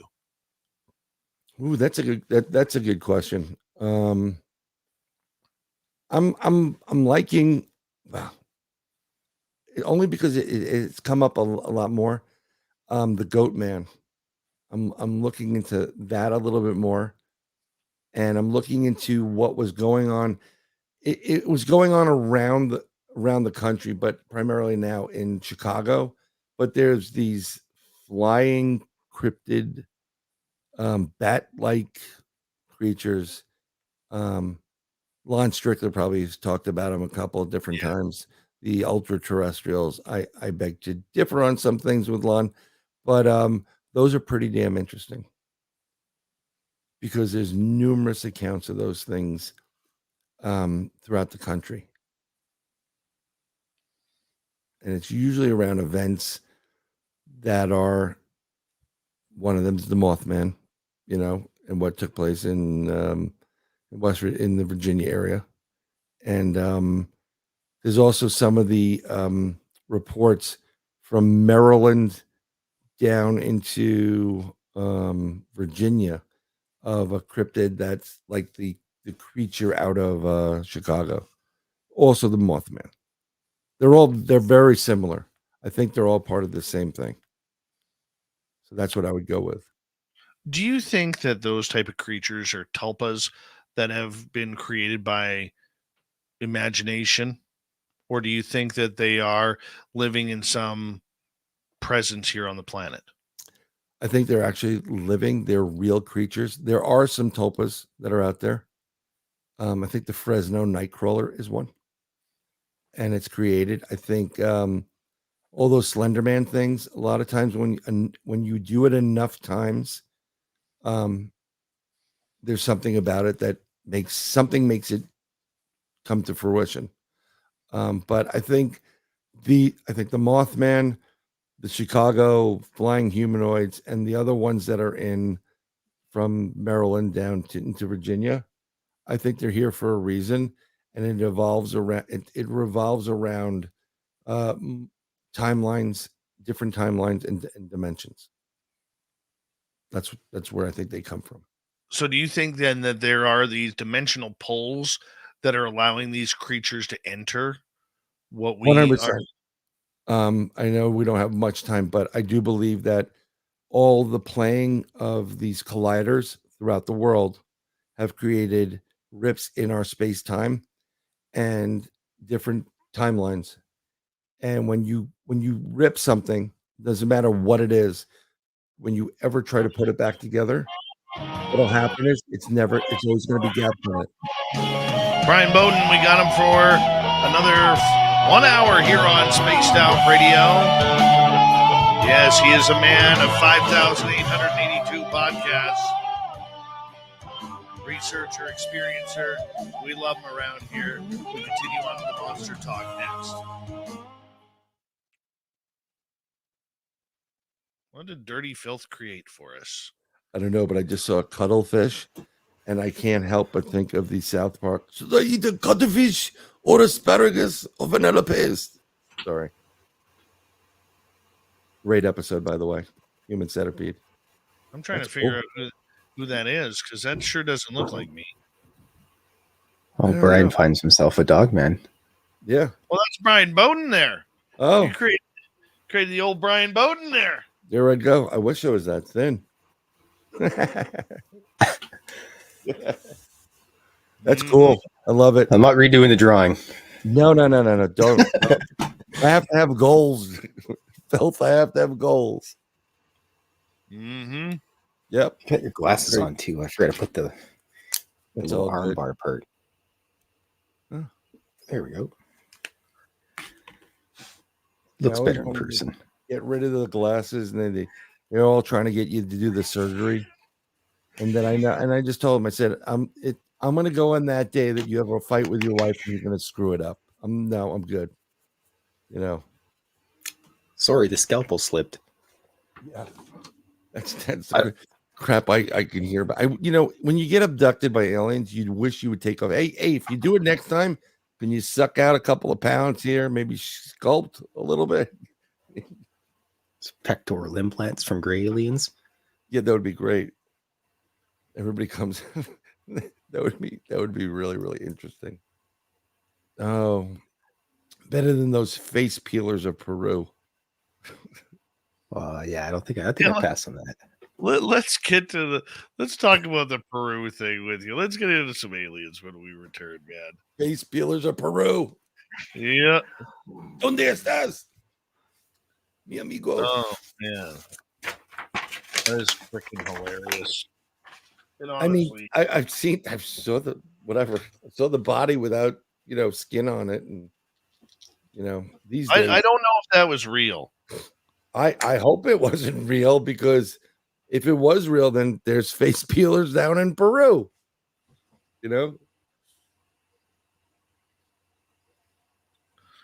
know. Casita Catre, there she is, making a triumphant return to the SOR chat room.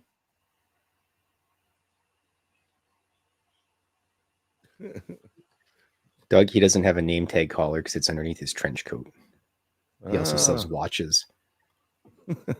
Opens his trench coat and there's a bunch of stolen Rolexes in there. You need a couple of these right here. That's great. See, I loved your style, what you do and how you do it. I have a lot of friends that were illustrators, and I have always drawn comics and cartoons, but I paint other things, and this is great. Love this type of stuff. Oh, I love my watercolor. Watercolors are really fun, but you do it so quickly and effortlessly. Mm-hmm. They're good to cheat with, because if you mess up, you just put a little more water on there and call it a day. Exactly. Color. Nobody's seen that. And oil takes forever. Oil takes forever to dry. One of my friends in high school, I went to a specialized high school for art and design. He could replicate any artist, any style, without in an instant. And he got so good at it. He's on the run because he was making replicas of like Rembrandts, Renoirs, and all this stuff. There's a German lad that did that. He sold piles of fabricated artwork or forged artwork. He got to the point where he knew the science behind the ink and how to take brand new ink and age it perfectly. So even when they test it, it was a little suspect, like it was hard to figure out. That's how good he was. Like, where'd he go? Well, he's doing bogus stuff now. So yeah, he's on the run. But it's probably on like a Dominican Republic beach sipping strawberry daiquiris. Exactly. Yep. All right, guys, hold on right there. Thank you to Dry Toast. La la la la la la la la la. Right. Donna. And Sweet Donnie Cho. Lord William. Brian for the super chats. Very much appreciate it. Congratulations to Pam Harris, T-Bone, Brown dwarf. others for joining the Space Travelers Club. If you want to join the Space Travelers Club, in the description below, you can just go there and click on it and take you right there, and then you make it happen, and then you do that, and then we're all happy. And yeah, here we go with the next half hour. Bryan Bowden here, guys.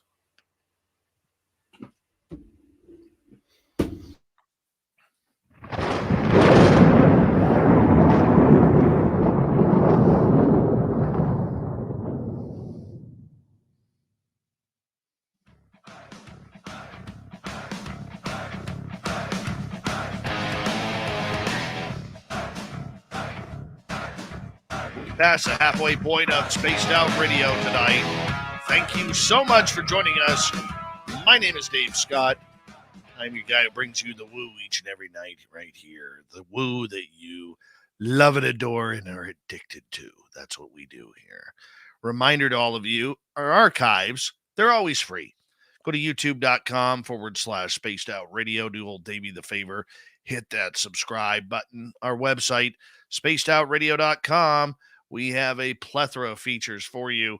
Rock out to Bumblefoot, read the news wire, check out our swag as well. Follow us on Twitter at Spaced Out Radio, Instagram at Spaced Out Radio Show, and join our Space Travelers Club on, where is that? Patreon. That's where it is. Bryan Bowden is here, the man, the myth, the bearded legend when it comes to all things cryptid and podcasting. And, you know, he's got like 4,889 podcasts going on right now. I don't know how you do it, Bryan, but it's always good to have you here, my man. Thank you for joining us to talk some monsters. You got it. You know, I'm always available for Spaced Out Radio and you, Dave. So let's head down to Peru. Do you think it's aliens, or do you think it's illegal gold miners who have jetpacks? Well, there was that woman that was, her throat was cut or slit, the young 15-year-old. But I don't know. I mean, this has been done before in Peru, where if they're doing something illegal, they'll get the chupacabra coming up. And now the face peeling aliens is interesting.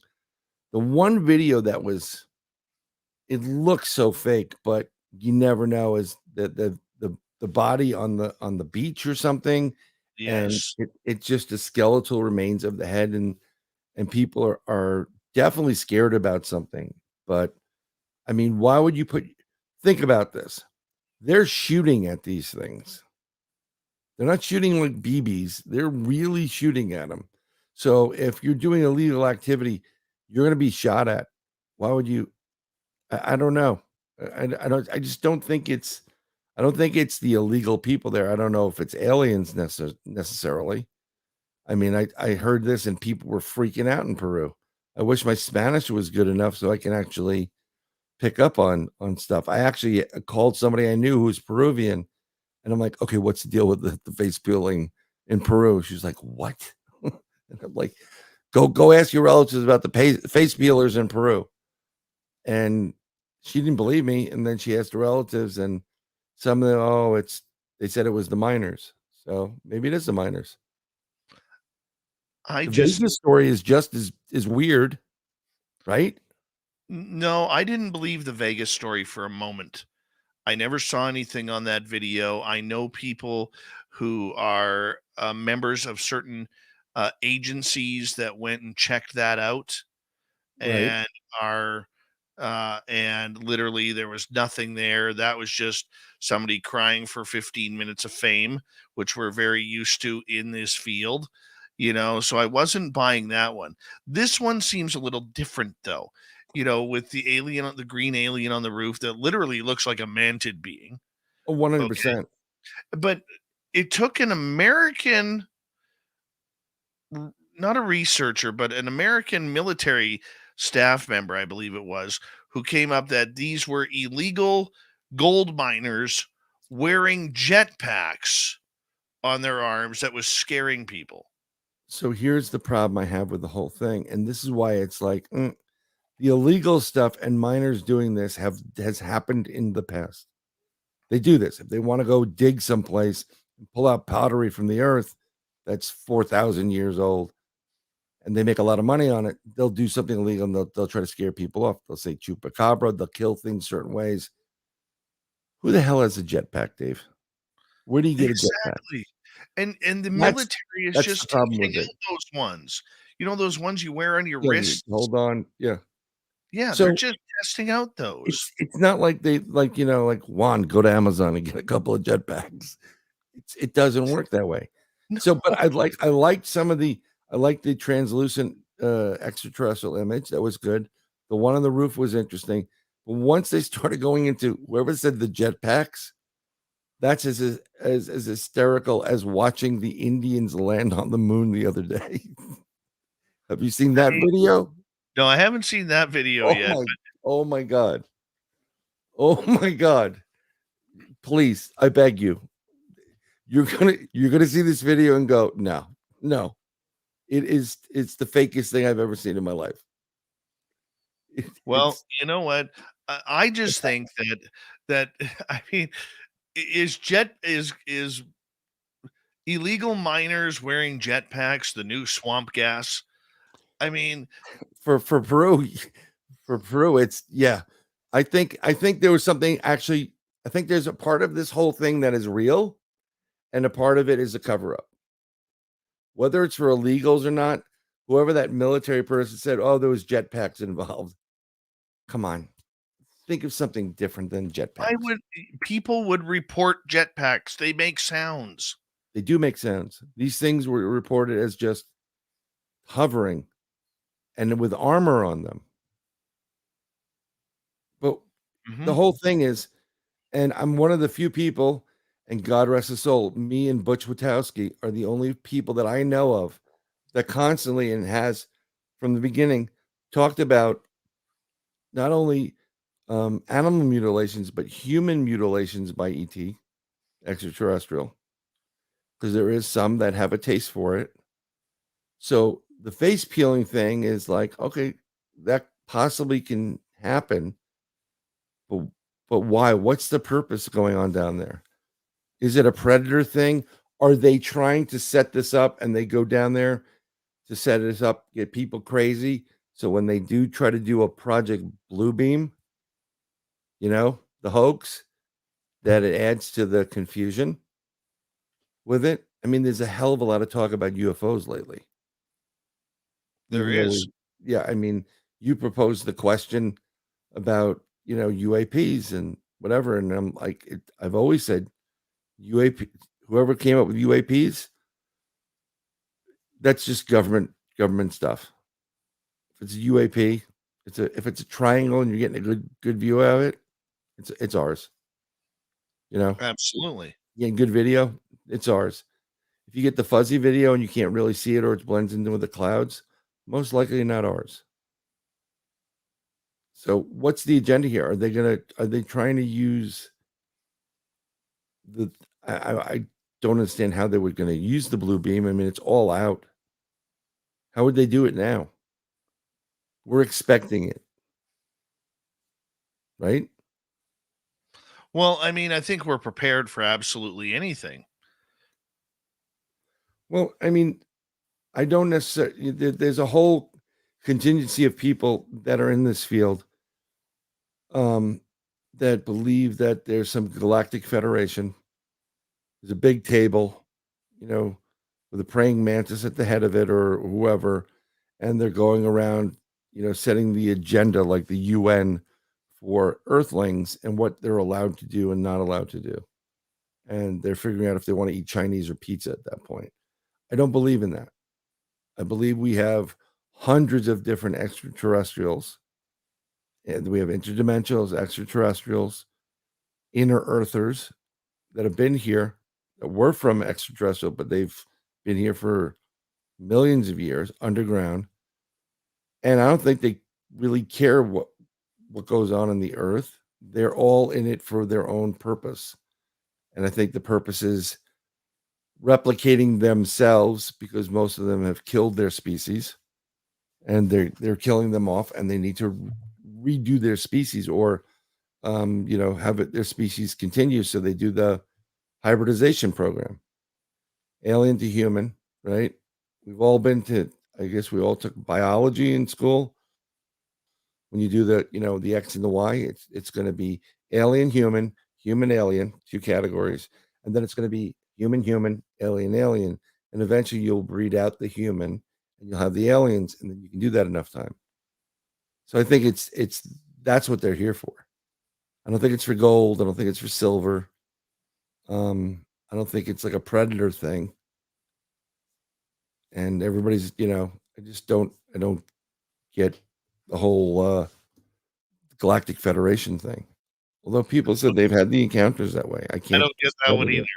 it. I can't really discredit it. Your experience is your experience, right? But I'm pretty vocal when I want to, if you're going to abduct me, I want to talk to you about it. Like, what are you doing? What's the purpose? If I have alien children someplace, I want to see them. My wife's Peruvian. Yeah, Jeff in our chat room saying, my wife is Peruvian. She is there now, and I have been to that area. There is more going on. Believe the people and don't believe the government explanation. Oh, Ooh. I could anything South America down, the whole thing. The governments are not the forte. You don't believe them. Now it's really interesting because I think Ben Hansen, who I've worked with a couple of times, he kind of made fun of the story, but he was kind of like going along with that as well. I think, if I'm correct, I heard him say it, that it's jetpackers or illegals. There's something else going on down there. I don't know what the heck it is. I don't think it's. I really do. There was too many good photos, too many the classic alien type of stuff. Yeah. So, But Bryan, it also matches up with a lot of things that you're a part of the North American Dogman project. yes. And it also lines up with a lot of things that Jody Cook, the head of the NADP, has been told about military exercises with Anubis-like creatures in Brazil. And Peru and Brazil are not that far apart. You know what? I've heard about this, and there's a lot of infighting in that side of the cryptid paranormal world, that these are experiments from the U.S. government, and they're using them as super soldiers, and that's what Bigfoots are, and what have you. Now, I thoroughly believe that the United States government does have actual living, breathing Bigfoot, Dogman, variety of those as well. And I will definitely go with the factor that if they have them and they're watching over them and they're experimenting with them, you're definitely going to want that cloaking ability that some of them have, the strength, the killing machine aspect of a Dogman. And if you can train it to do it, that'd be fantastic, right? So there is plausibility there. I have yet to meet, that person. I've heard stories from people also in government agencies that, that are telling me what they do. These things are real. They're super soldiers or whatever, but I haven't come across that yet. But I think that if I did come across it, we wouldn't be talking ever again because they're not going to let me go. Right? Well, I think they first try to win you over, and then when you pull a David Grush on them, that's when they decide to play a little bit more hardball. I think that's the realm of the game. Well, I mean, like, I would definitely love to know it, but that's why I still like Bob Lazar in the whole game of things here. But it's terrible when you're an investigator. Part of being an investigator and getting your questions answered is having discussions like you do with Spaced Out Radio. You bring people on, you have a discussion about it, and you can kind of bring some proof to it. And when you work and you do stuff for the government, they woo you into that. You can't talk to anybody about it. That's like torture. It very much is. Yeah. So, I mean, South America is a really strange place between the chupacabra and some of the other aliens. And reptilian type of extraterrestrials all over the place down there. I don't know why. You know, the in Brazil, tons of those. You know, they had that whole incident. But I don't know why South America is bigger with reptilian based or really freaky based type of extraterrestrials. Talking about something that's, you know, what they say was like 7 to 9 feet tall, wore armor. Why would it need armor? You know? Yeah. Is I mean, when armor starts getting into play, that does remind me of, once again, these Anubis-like creatures that have been seen in Brazil that carry around these big scythes as swords, and it's a little crazy. I mean, it's right out of science fiction. There was a report from somebody and they did some video and I saw it in the Yucatan Peninsula. And this was like 3, 4 in the morning. People took the video. In the center of the town, there was basically a Dogman, a Anubis-like creature, and it was just there by the fountain and hanging out and doing some really weird things, like just a, you know, gestures and movements. And they have some video of it, and it definitely doesn't. It's large enough in scale to be this creature, but why down in South America? What is in South America that's so important? Right? Is it resources? Is it materials? Is it land? Because we have other technology that we can take out pretty much all of South America if we wanted to. So why do you need the Dogman to do it? That's a good question. Get Jody Cook on the phone.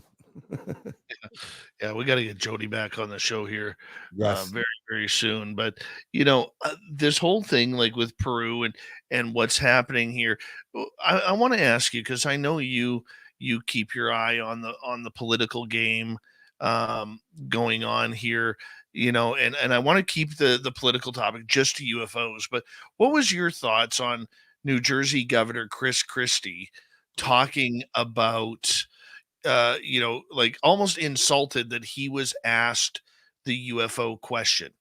What was your thoughts on that? I saw bits and pieces of that, but I saw that part with Christie. He was upset because he thinks he's a real political leader, and at one point he was doing good. He messed up. He screwed the pooch on that. But the UFO question, even though it's been more mainstreamed, a lot of people don't take it seriously. They don't. And they think of the people that do take it seriously, tinfoil hats. And he doesn't want to be associated with that. He can't handle, the thing that bothered me about it was how arrogant and pompous he was about saying, really, you're going to ask me about Martians? A girl from New Jersey is going to ask me about UFOs? But here's the funny part about it, about the debate, because I went back and looked at it. Right.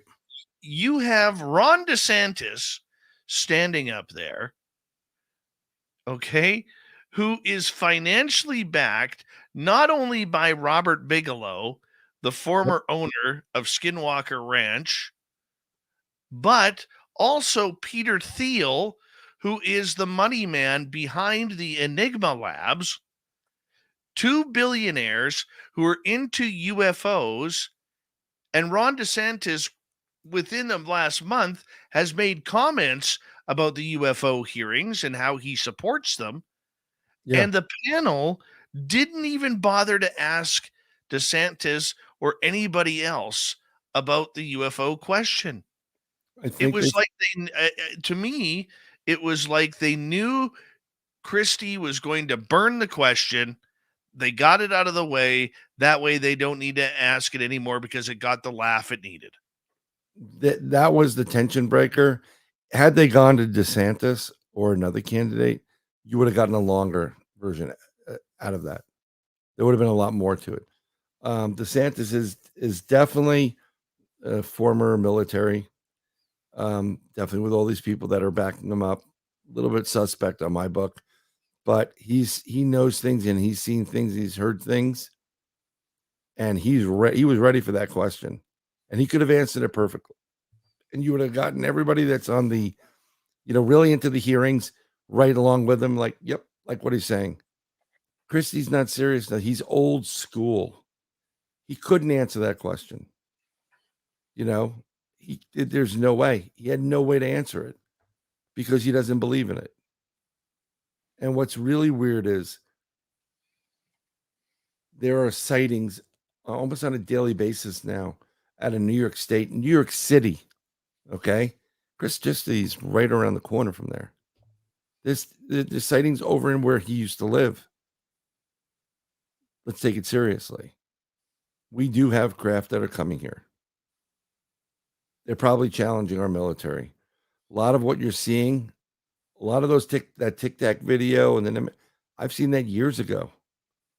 When it came out, I'm like, this isn't new.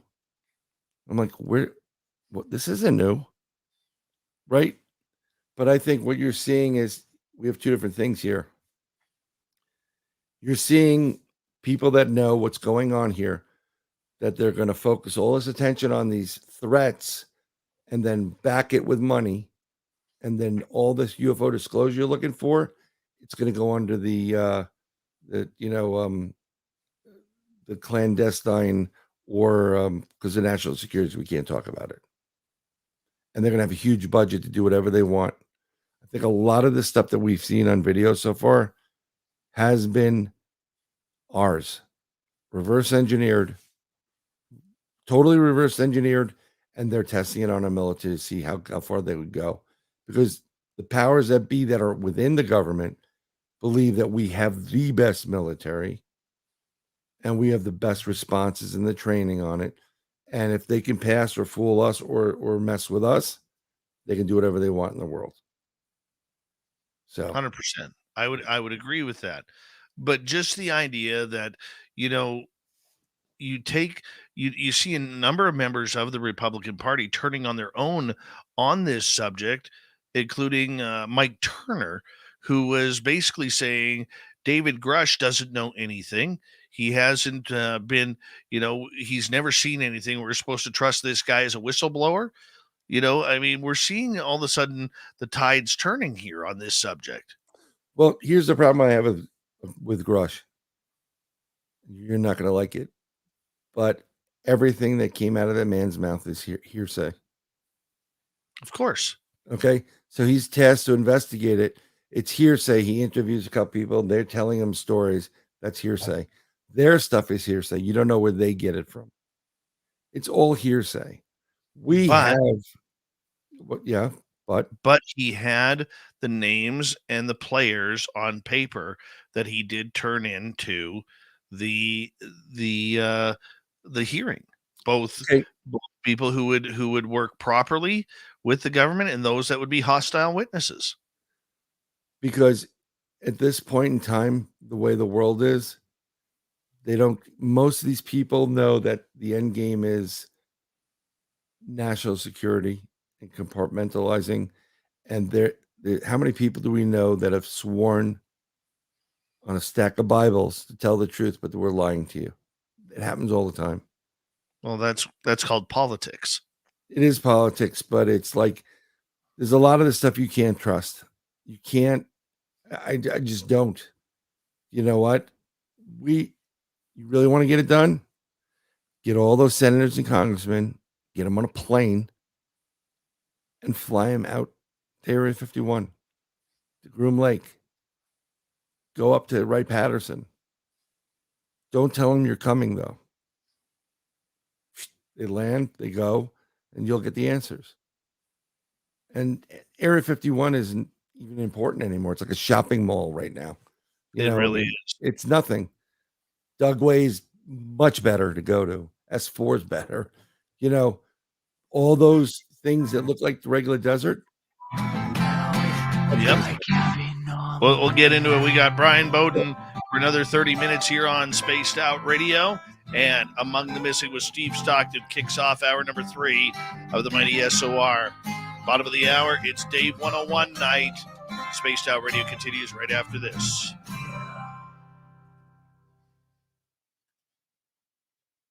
All right, Bryan, we're clear. Yep. How long is this one? 6 minutes. I'm going to quickly step away. Me too.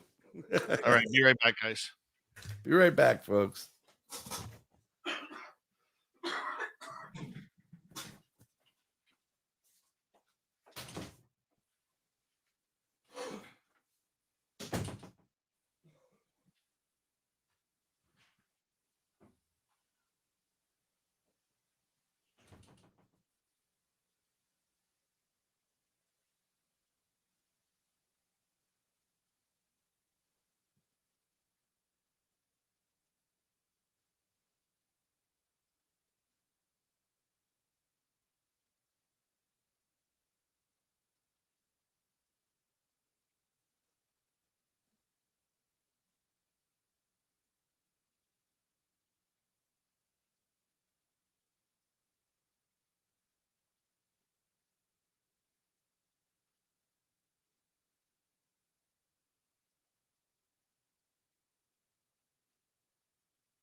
There we go. $4.99. Perfect.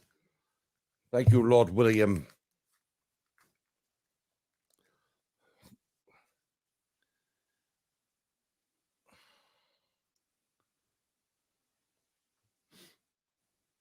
Ooh.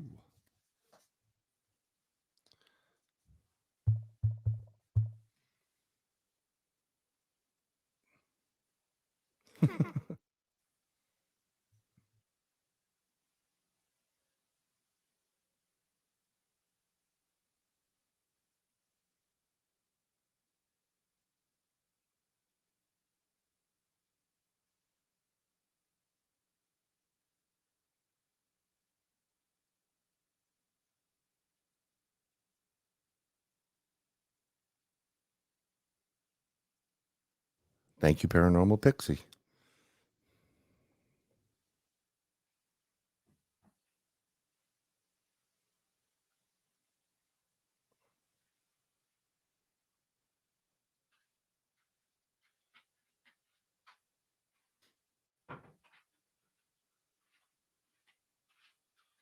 All right, I am back, dude.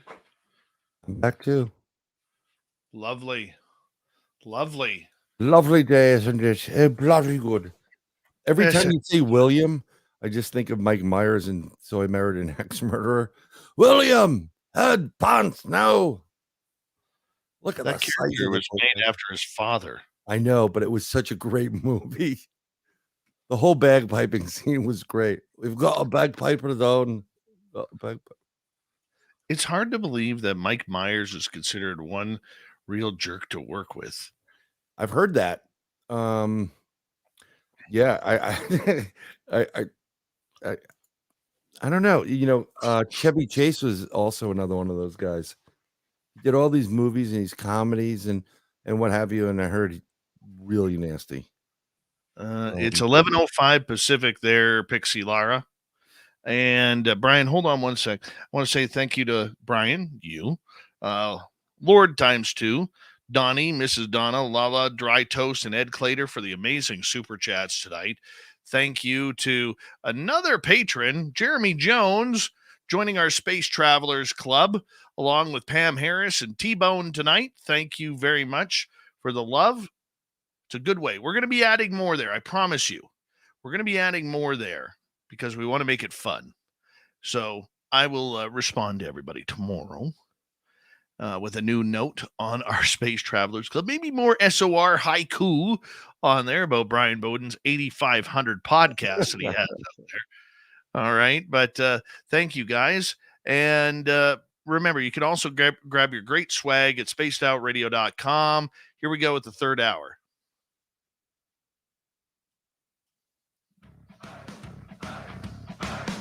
Would you like to connect with us? Head to spacedoutradio.com for all your latest show info. Now, back to Dave Scott and SOR. Here we go with the third and final hour of Spaced Out Radio tonight. Good to have you with us. My name is Dave Scott. Very much appreciate earning your listening ears wherever you are on this beautiful planet we call Earth. Hi to everyone listening in on our terrestrial affiliates around North America, digitally on Odyssey Radio, TalkStream Live, KPNL. All of our archives are free. You can join us at youtube.com/Spaced Out Radio. Do old Davey the favor, hit that subscribe button. The Desert Clam has set the password for tonight in the SOR Space Travelers Club. Zappy. Zappy is your password. Use it wisely, Space Travelers, as the Clam sets the password each and every night right here on Spaced Out Radio. Our website, spacedoutradio.com. We have a plethora of features for you. Rock out to Bumblefoot, read the Newswire, check out our swag as well. Follow us on Twitter at Spaced Out Radio, Instagram at Spaced Out Radio Show, and you can join the Space Travelers Club on Patreon. We continue on tonight with Steve Stockton as he kicks off hour number 3 from the YouTube channel Among the Missing. And here's another creepy story. Hello, friends. Welcome to Among the Missing YouTube channel on Spaced Out Radio. I'm Steve Stockton, and I'm about to take you on an unbelievable journey of people just like you. Their stories and encounters will haunt us on Among the Missing.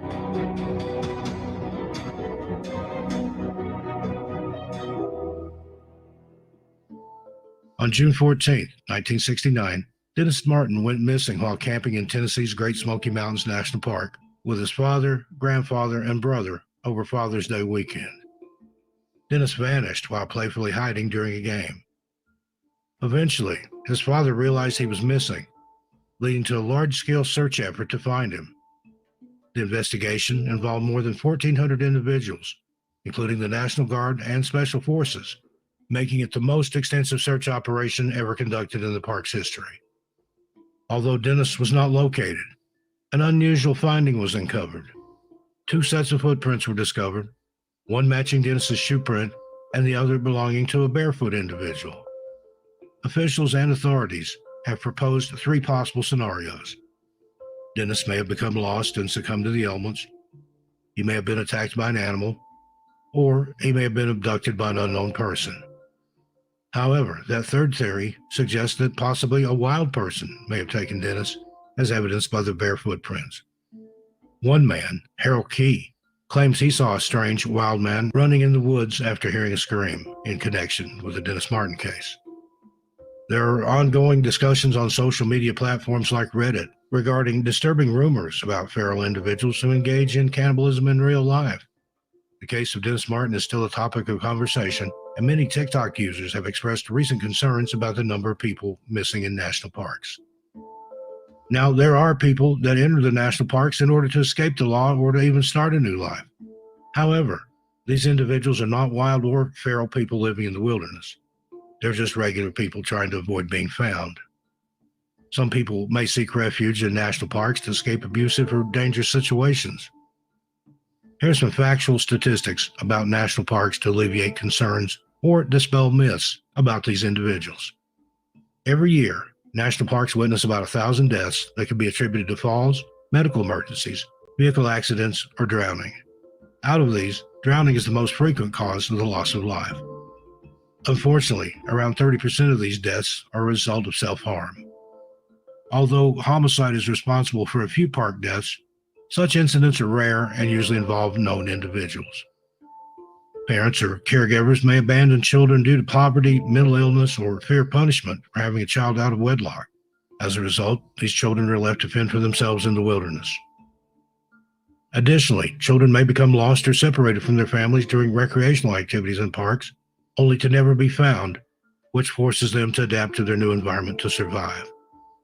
There are even numerous tales about wild people and UFO sightings in American national parks, but their authenticity is questionable. Most missing persons can be attributed to injuries, health issues, or simply getting lost. It is possible for an individual or a group to hide for a long time in various locations with access to vital necessities, such as food, water, and shelter. The Nantahala National Forest in western North Carolina, it spans over 533,000 acres of wilderness, and it served as a hiding spot for one Eric Robert Rudolph, also known as the Olympic Park Bomber. He remained undetected by the FBI for 5 years, moving along the Appalachian Trail towards the Great Smokies. Rudolph was eventually caught in 2003 when he ventured out of the forest and was seen by a rookie police officer rummaging through a trash dumpster in Murphy, North Carolina. The officer recognized him from the FBI's 10 Most Wanted list. Now, if this man, with only minimal survival skills, managed to survive undetected for years, imagine the crafts of someone who never left these woods in their entire life. As a possibility, it must be considered. Cases like this, hearing rumors of the wild men and cannibals and families of people living like this their whole lives, makes us question humanity as a species. Did societal norms and what many consider socially acceptable behavior actually take away our instincts and human nature to survive in the woods? At their core, feral humans are simply people who live their entire lives without any human contact aside from others like themselves. Would the things they allegedly participate in, like cannibalism, be so disgusting and unmentionable to us if they were not ingrained into our heads as indecent from the moment we're born? It is an interesting point to ponder. Well, folks, there you have it. I look forward to your comments on this one, but please keep it friendly and respectful. Until we meet again, be good to yourselves and each other. I'm Steve Stockton, and I'll see you a little further on down the trail. And of course, if you love that story and more, you can always check out Steve Stockton's YouTube channel, youtube.com/Among the Missing. Hit subscribe, ring that bell, and enjoy hundreds of stories just like that. We are now going to continue on with Bryan Bowden till the bottom of the hour, talking all things weird and strange. And Bryan, I got a question from the chat room here from the Doug Shelby, who is asking about staircases in the middle of nowhere. Now, apparently, if you find one of these staircases, and we're not talking an old abandoned house that was maybe in the mountains somewhere 200 years ago and the staircase is still standing. We're talking like weird looking stairways that just appear in forests and on strange pieces of land. Have you ever come across one of these? No, I want to. There's a lot of rumors about them, right? So they tell you don't climb the stairs. You shouldn't. If you come across one, do not go up the stairs. And there's been stories where people have gone up the stairs and they went missing. Like they just disappeared. Something's very interesting, and I would love to see one just because I would love to see one. Why is it there? A lot of the architecture used on it is older and it's very distinguished. There aren't it's not like a normal staircase. It's very bizarre. It's purposeful, it's well done, as if it was built. And I think here's where we get into areas here. I believe that we as a people have been here for X amount of years and we've gotten this far in technology, but I believe there were people before us that got even further, and then people before them, they got even further.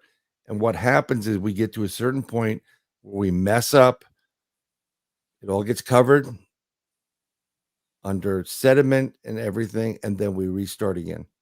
Almost like a new experiment. Nope, just bury it. We'll just build it on top of it. Some of these may be, this is my two feelings and theories on this. It's former civilizations that have been here before, and you're seeing bits and pieces of it that have become uncovered for whatever reason. Or other than that, maybe we're seeing these staircases because in another timeline, there exists a city around that whole area. And that staircase goes to a place. And maybe that's one of those areas of high strangeness, portals, as you said, like someone mentioned portals about national parks. They're all over the place. We have portals all over the place. Vortexes, portals, you name it. Maybe that is just actually you're seeing a bit that's not in this timeline, but it's in the one right next to us. And somehow it's those areas are crisscrossing and you're getting it into, parts of it into our timeline. That may be the reason why we have missing people in national parks. Where do you think these stairways go? Well, I listened to a lot of Led Zeppelin growing up, so heaven, Stairway to Heaven. I don't know. I've heard stories from other people that there's evil behind it. It's a staircase to a sacrificial, port or area, and that's where they do sacrifices, and it's been this way for hundreds of years. I don't know where they go. I do know that people have talked also about that. You see a staircase in the middle of the woods, you go into it, and you go up it, and then people have disappeared. And we're not talking about too high either. Okay. So even though the staircase, it could be a long staircase. I've seen winding staircases that have gone up. And at the height of it, maybe it's 12 feet. So if you jumped off of it, you're not going to hurt yourself.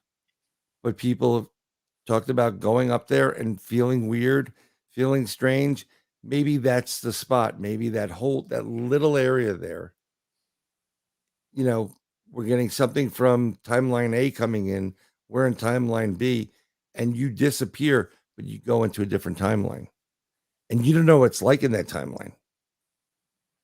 Because if you studied quantum mechanics and physics and the different timelines, different dimensions, right now there's like 50 different timelines where we're talking right now. But the outcome is we may not be talking about stuff on Spaced Out Radio, maybe a different show, maybe about executing people. It may be about picking flowers. We don't know. And every timeline's different. So maybe it's the only explanation for it. Either that or somebody's really bored and likes to build stuff. What do you think it is? I think that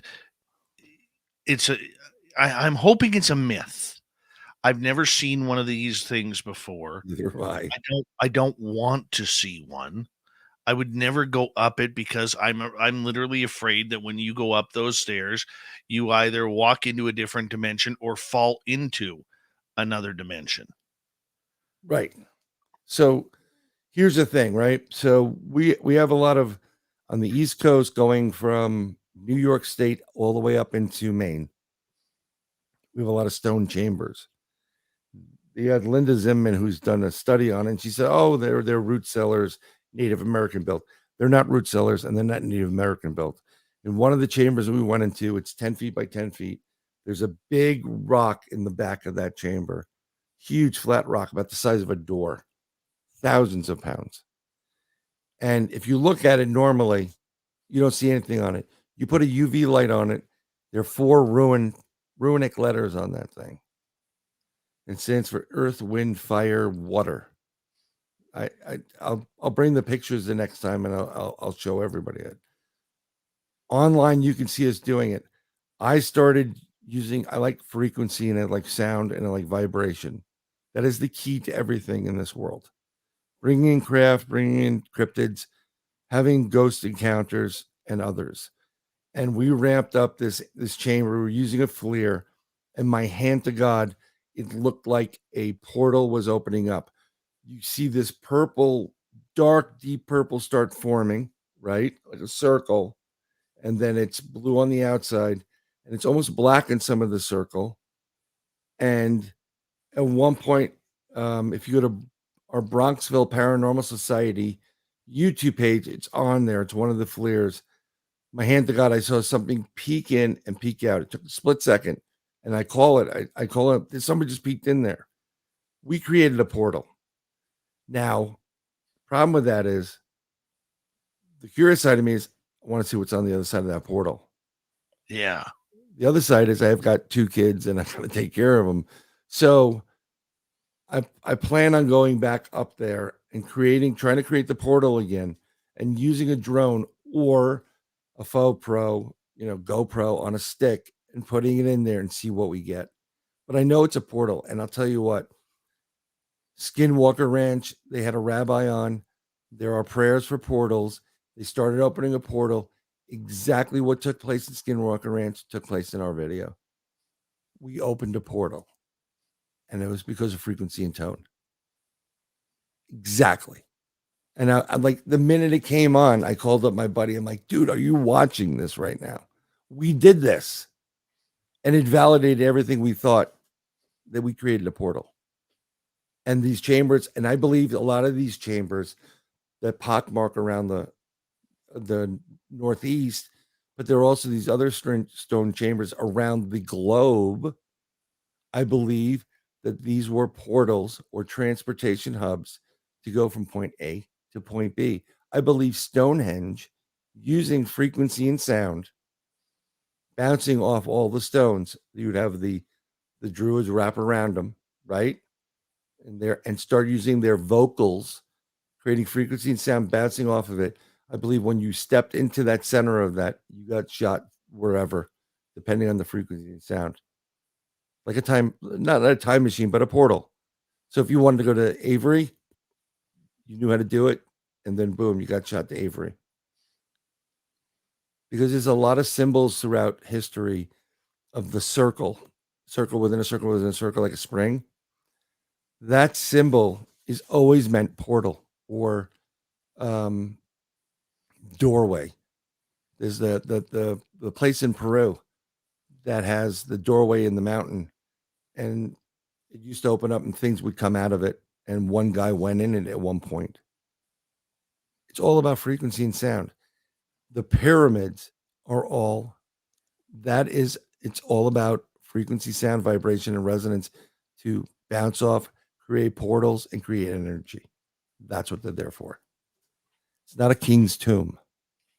There's more musical frequencies that are generated from different parts of that tomb. There's nothing in there that says we buried something in here, but there's everything that said that they use sound and vibrations, and they would bring it in to create energy and to charge water that went through it. So Interesting.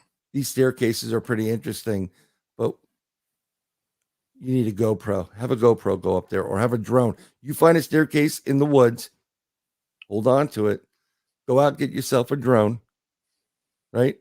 Fly it through the staircase and see where it takes you. See what happens. That would be interesting. Maybe even, and I'm going to go this, if you take a little pork, and I'm using pork because pork is the closest consistency to human flesh, believe it or not, around the world. You don't want to use a human. If you took a piece of pork and put it on top of the drone, so maybe it reacts to the molecular structure of your skin, maybe you'll get an effect that way. But yeah, you shouldn't climb those. Or make a rock video. There is no way that I am ever into one of those. You know, Trey Hudson, I don't know if you know Trey or not, but Sounds Jessica familiar. Jones from our Cryptid Huntress, she tells the story where they were investigating this area where they actually had two of their investigators accidentally go into a portal. And when they looked inside that portal, it was the same land, but it was all desolate. It looked like a barren desert.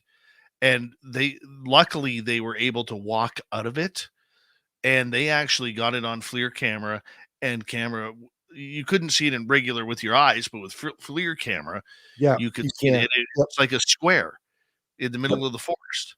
Yeah, these things exist throughout the forest. This is why I love FLIRs. They've got a couple of good ones, or those type of thermal imaging cameras, because you can't. There's something about that technology, you can't bypass it.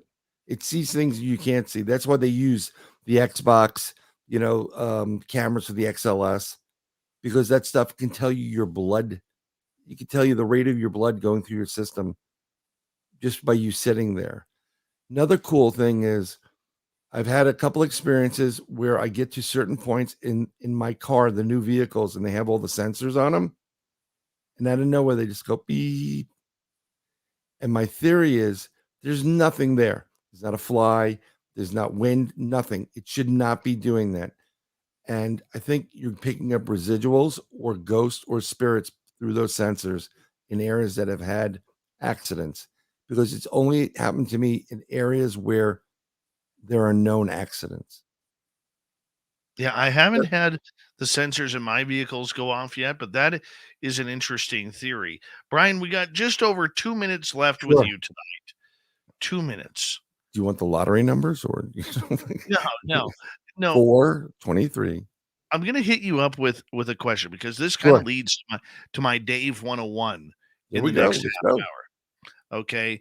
And that is this. We see the government or members of the government now kind of saying, we don't want any more UFO hearings. We got to get off the UFO topic. Mike Turner being one, what Chris Christie was saying in the debates, another one. Okay. Is it time that maybe we're going to see a close to ufology here the next little bit? Like it's over, it's done with, like no one's going to be. Well, it'll never be over and done with.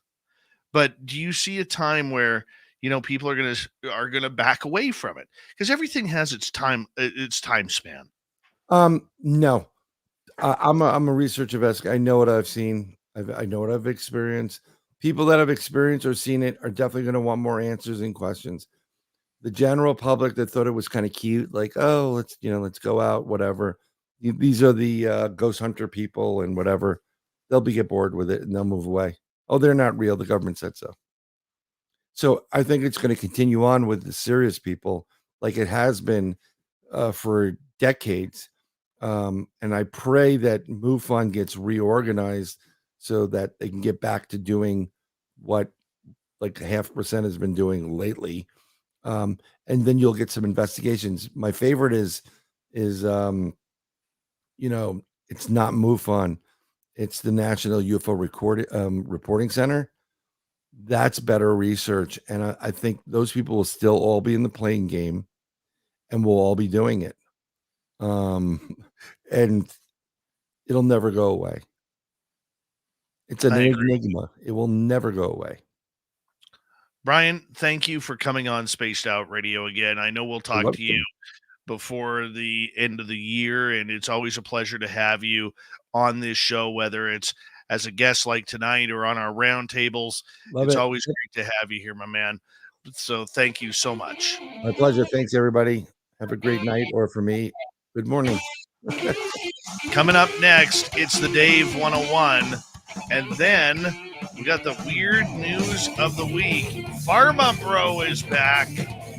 Spaced Out Radio continues right after this. Stay tuned.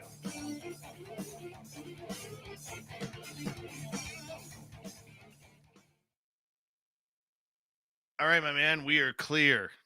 Cool. Show. I'm Great glad to have show. helped. Yeah, I'm thank you. glad to have helped get that done. And I'm going to do the Powerball as 18. Here's my Powerball picks. Just posting. Powerball's 18, folks. Yeah, thanks for having me on. It's a pleasure. Yeah, I took your advice, by the way. On what? I've pulled back from all the political posts. I don't know if you've noticed. I have, actually. And because you know what, I will warn people when there's something going on, and there's actually something happening right now. And I've warned people individually, because I'm not, if I have the ability to stop somebody from getting hurt, that's what I'm going to do. Absolutely. So, yeah. Focus on what you can control. Yeah, and it's not my kids. All right, brother. You take care, okay? Be well. God bless everybody. Bye. Take care. Bryan Bowden, everybody. We love him around here. Such a good dude. Such a good dude. Mm-hmm. Fun times around Spaced Out Radio tonight. Y'all have had a good time tonight, too. I really do.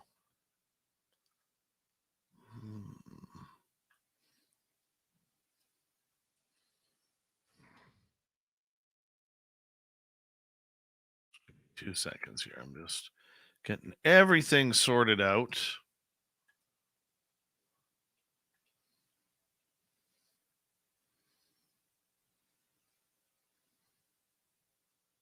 Yeah, Brian's one of the good guys. Hey, Simon, how are you? And who else has snuck in here behind my back that I haven't seen? Well, look at that. It's Bryan Bowden, the man with 14,297 podcasts, all playing at once. Yep. I don't know how he does it, but he does it.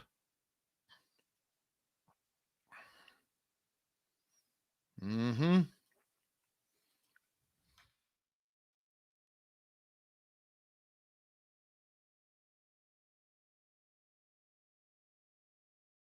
Mm-hmm.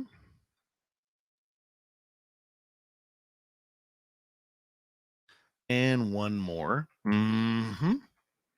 We're caught up. We're caught up.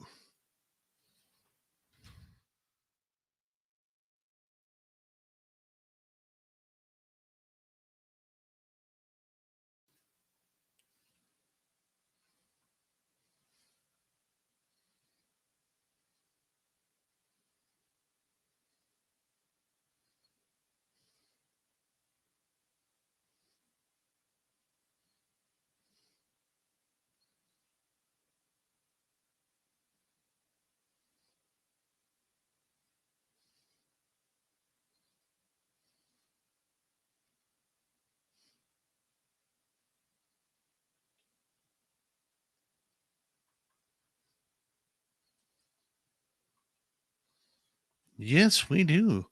Shall Ashley? We own the night. Hey, it's little Tommy Fessler.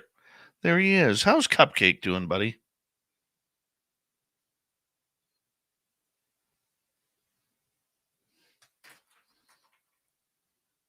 Thank you for that wonderful super chat, Tom. Appreciate it. Sorry you had a hard night on your show, dude. I was reading that on Twitter or X. That sucks.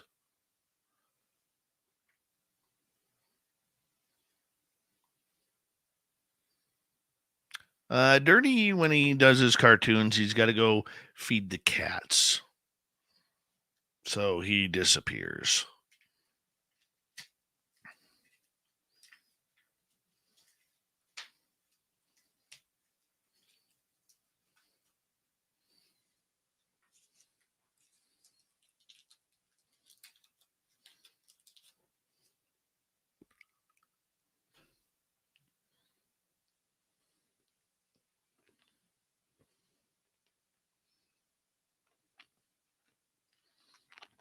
Big thank you tonight to Bryan, Lord times 2, Donnie, Mrs. Donna, Lala, Dry Toast, Ed Clater, T-Bone, and Thomas.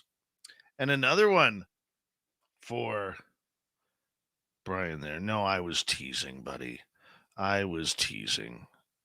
You know that. Give me a hard time like that. Wow. Here we go. In 5, 4, 3, 2.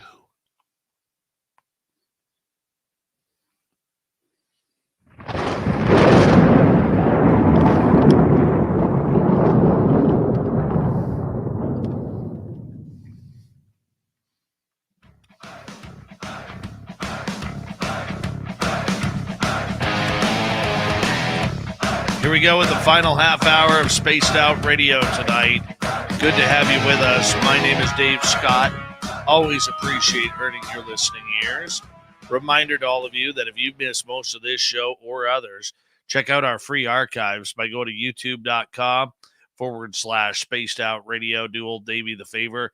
Hit that subscribe button. Our website is spacedoutradio.com.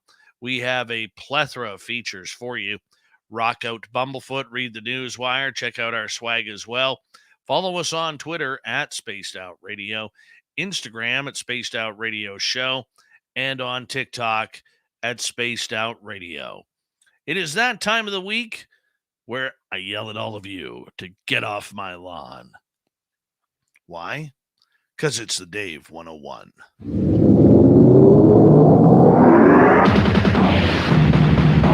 It's time for Dave 101. Open up the door, it's Dave. Dave, D-A-V-E.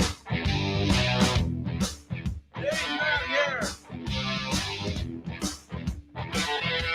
He's the killer. Yeah, he's the killer. He's a mess. All right. I've been looking at what's going on in the UFO world lately. You know, stories about David Grush's health, reports that he is not qualified to have top secret, security clearance. And we have people bitching about each other all over the internet, trying to dox each other's addresses and the color of underwear that are in your drawers. Politicians now starting to say, hey, let's get rid of this UFO crap. We don't need it anymore. And of course, we see it in the debates for the GOP, where they're saying, UFOs? Really? You'd ask me that question? My God. All right. So, where do I stand on all of this? It's easy. Over the last 7 years, there's been a huge change in the UFO world. It started with the To the Stars Academy, the New York Times article, and it brought in a plethora of new faces into ufology. Now, that shouldn't be surprising, considering that there's a lot of people who love this topic. And it's not just experiencers or people who've seen a UFO. There are people out there who genuinely want to have answers to some of the planet's most important questions. And one of those being, is there life out there in the stars?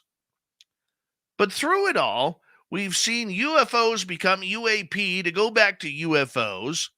We have seen people absolutely tearing each other apart, trying to ruin reputations. We've seen them try to dox people all over the internet, all because you have a different belief or a different take on things. Look, there are people in the UFO world I don't agree with. There are people in this world, believe it or not, that I don't even like. But you know what? I let them do their thing. I'm not saying that I'm bigger than them or that I'm, a little bit more professional. But what I am is tired. And I wish for old ufology to be back. And when Mike Turner and others have been saying that maybe we don't need any more UFO hearings, maybe we don't need any more UFO talk. At first, I was angry in hearing that, But I thought about it today leading up to the Dave 101, and I thought, yes, let's go back to being the fringe minority that gets the tinfoil hats out, that doesn't have a dental plan, that doesn't have much of a future because we're conspiracy theorists. I like the old UFO history better. The way it was in yesteryears when it wasn't a popular jump on the bandwagon topic. And it's very easy to tell the new people from the old because of UFO versus UAP. Now, look, I'm not saying that there aren't a lot of brilliant people who have joined this class of brilliancy in UFOs. We've had a number of them on this show. We've talked to, whether you agree with them or not, people like Mick West or Thomas Fessler or Random Guy or many others who have come along through the last few years, Danny Silva, Joe Murgia, and others. Exo Academian Darren, brilliant guy. Okay. And we've seen these people come through the doors and they've literally just started ufology because it became an interesting topic. What we've forgotten is the greatness before all of this happened. The Peter Robbins of the world, the Richard Dolans, the Grant Cameras, the Melinda Leslies, the Lurian Fentons of the world, who were literally, road pavers to where we are today. Yet they're the forgotten souls of ufology because they're of the yesteryear and not of today. No, I liked the old days better. And it's easier to say that because, you know what? We didn't have politicians talking about these UAPs, which, by the way, as a reminder, are man-made objects. We didn't have fighter pilots coming out of the woodwork saying, yep, I encountered this, or I never saw anything, but I know people did. We didn't have news media outlets that were dragging this topic through the mud because they have some axe to grind like the New York Post. No, we didn't have any of that. Sure, we had the newscasters and it was all the same. Start off with the X-Files music and go from there. Okay? We would see the do. Oh, somebody caught a UFO. Hey, Marge, what do you think of that? I don't know, Nick, but it looks pretty weird to me. Yeah, we saw all those reports. We took them all. And you know what? They grinded our gears. They really did. But you know what? I could tell you this. The way this field is going, we're not going to solve anything. Disclosure is a figment of the imagination. And we have to understand that when, we're transforming from swamp gas over to illegal gold miners with jetpacks on. At least we made an upgrade there. We know a lot more information than we did back then.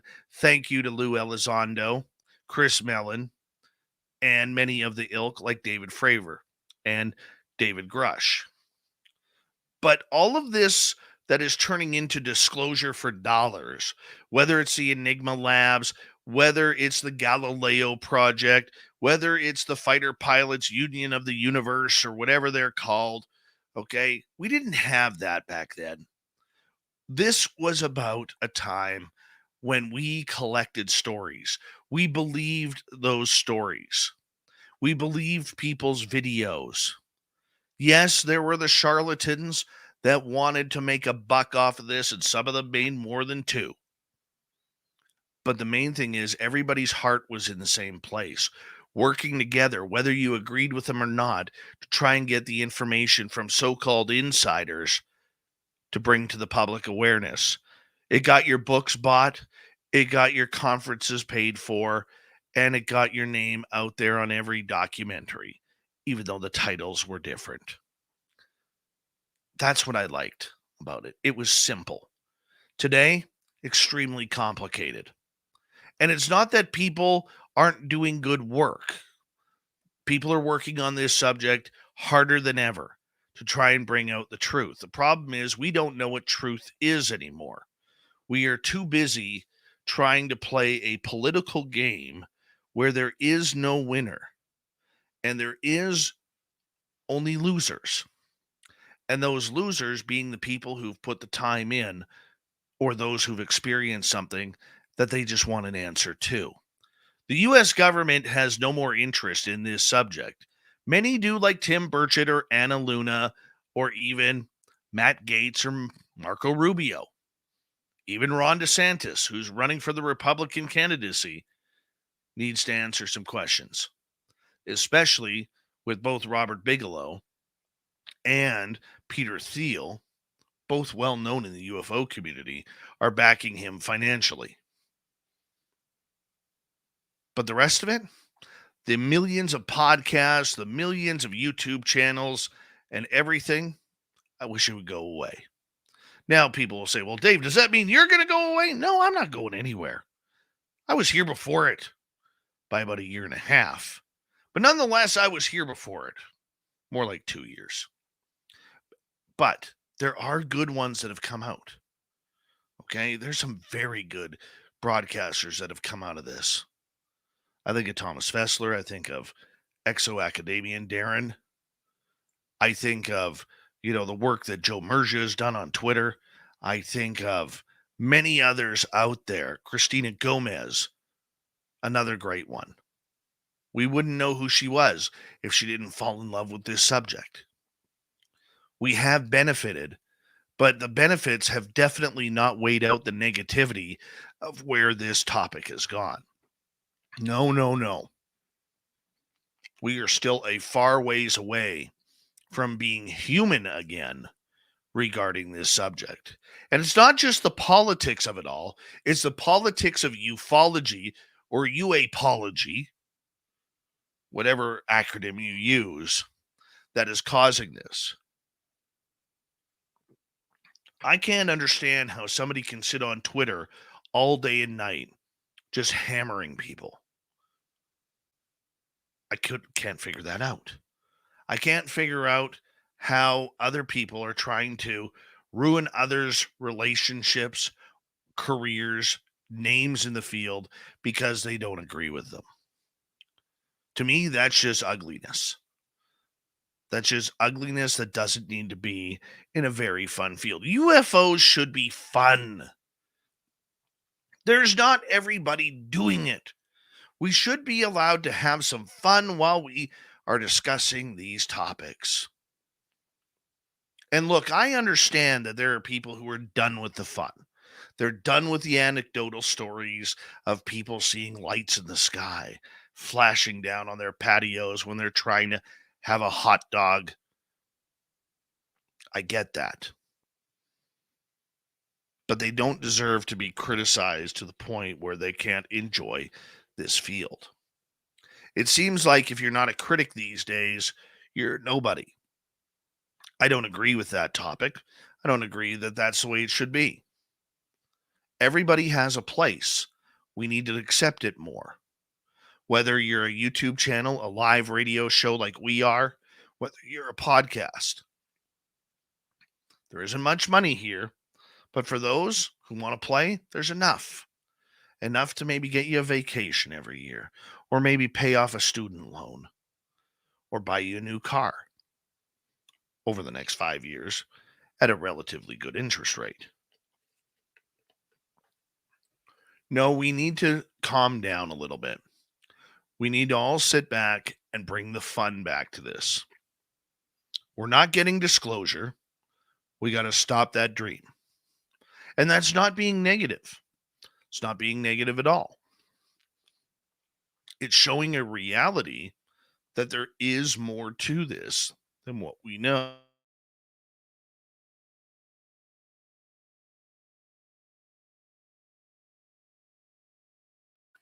And look, I want to know what's happened to me. It's why I got into this. the majority of you listening either have an interest in these topics or you've experienced or seen something. You want answers. But we're never going to know what's secretly flying out of Area 51. We're never going to know what is secretly flying out of other bases that have mystery and mystique to them. They're not going to tell us what is truly happening at places like Skinwalker Ranch or the Bradshaw Ranch or any other ranch that has high strangeness on it. They don't want to tell us. Why? Because they're keeping it for themselves. And they have the money and the budgets to do that. When you're worth $500 million like Brandon Fugel, you can be the best guy in the world. And Brandon is a nice guy. But you don't have to give up your secrets. And you pay people to keep them. When you have an unlimited budget, like the United States military and the military-industrial complex, they don't care about what ufology thinks. Our opinion means nothing. We are just thorns in their sides from the secrets they want to keep. So my advice to all of you, whether you're in radio land, YouTube land, podcast land, listening to this, figuring it out, maybe it's making sense with you. Make it easy for yourself. Make it easy for everything that you want out of this field. Unite with yourself and people who are around you. Keep the negative out. Don't promote the negative. Let's bring it back to what it was, which was ufology used to be fun. And that is your Dave 101.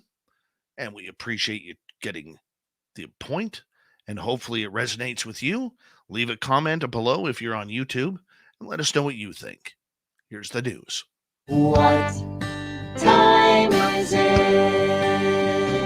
It's time for Shirky Poo's news! Oh, yes. Remember Martin Shkreli, the pharma bro? Yeah, well, he would like to know if you really want to date him because he's single. Ooh, the former pharmaceutical executive who served almost 7 years in prison for securities fraud is now living with his sister in Queens, New York, while making significantly less than what he's used to. But he's no longer tied down. After 5 months, I'm single, he said on X, formerly known as Twitter, an account that is yet to be banned. I have nothing but good things to say about my amazing ex-girlfriend. That sounds sweet, right? But alas, Shkreli's tweet was not a loving tribute to his ex, but more of a disclosure that, ladies, if you want to date him, he's available. But only if you're into someone that is too busy and will appear to leave you high and dry. Instead, he has put an online form for prospective daters to fill out if you're interested. He says, I have discovered I don't really have time or capacity to be in a relationship. But if you want to date me, here's a form that you can fill out. And it comes with a link. Let's click on this. Let's see what some of this say. Would you hold me down if I got locked up? Oh, hell no. Or ride or die till the end. Government name, your first and last name, your street address. You are looking for attention from me, but I ain't feeling it. You can either A, get mad, don't lie, you're going to get mad, or B, let me rock because I'm doing my own thing for my own living.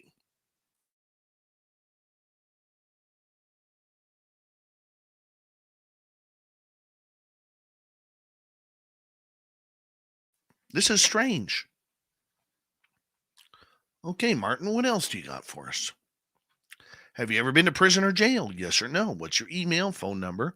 What are you interested in? Long-term relationships, short-term? I'll take what I can get. What is your link? What is the link to your GitHub? I don't know.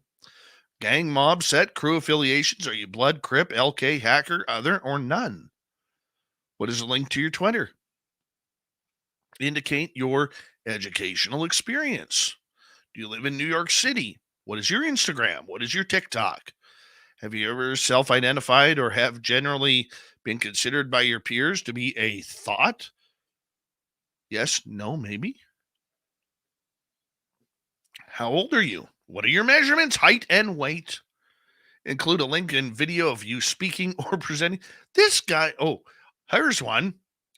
Are you willing to become pregnant? Do you smash on the first date?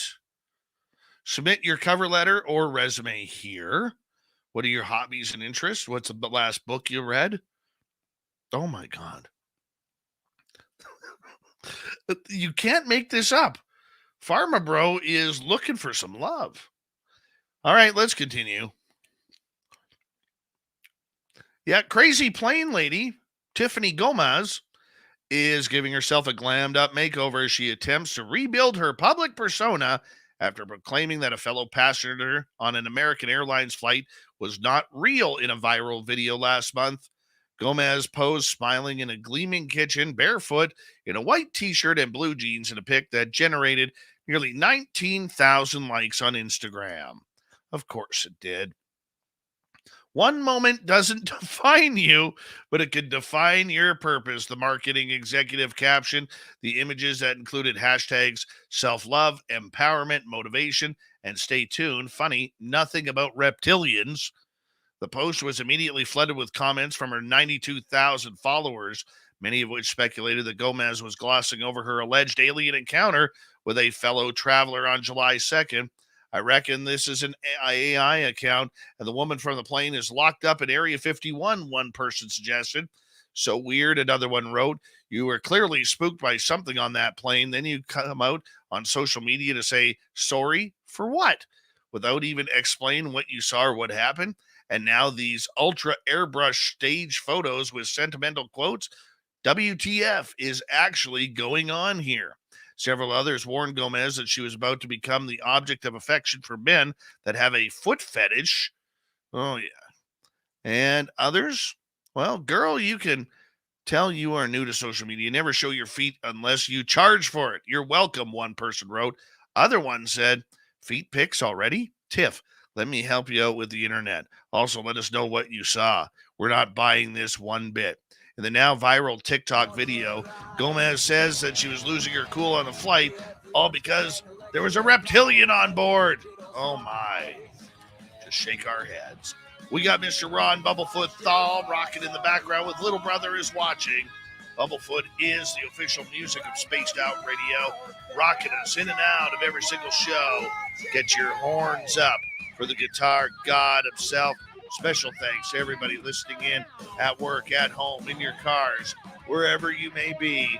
Thank you to everyone in our chat rooms tonight. YouTube, Twitch, LGAP, Facebook, Spreaker, LinkedIn, the Space Travelers Club, and on Twitter or X at hashtag Spaced Out Radio. I know you're out there somewhere. Remember, this show is copyright by Spaced Out Radio and SOR Media Ventures Limited. Thank you so much for choosing to share your evening with us, because together, my friends, we're watching. We own the night. Mr. Bumblefoot, we need a favor. We need you to take us home.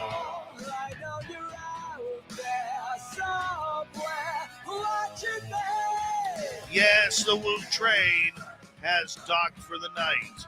But soon, my friends, we shall ride again. Your seats are always available. Your tickets never expire. And if you want to bring a friend, we got room for them too. Good night.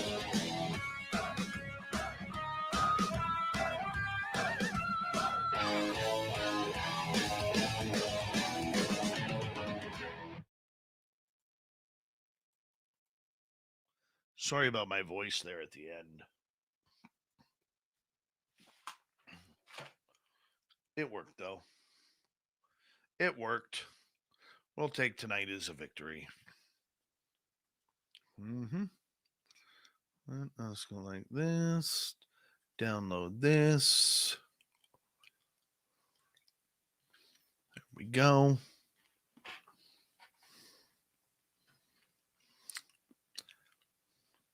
Yes, we got to try it. We are trying to get him, Timothy Alberino.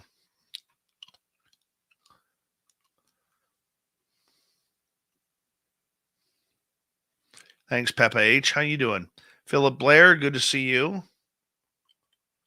Debster, thank you for coming on late, and thank you for that wonderful super chat. Much love to you. No Name Brand, giving the horns up right there.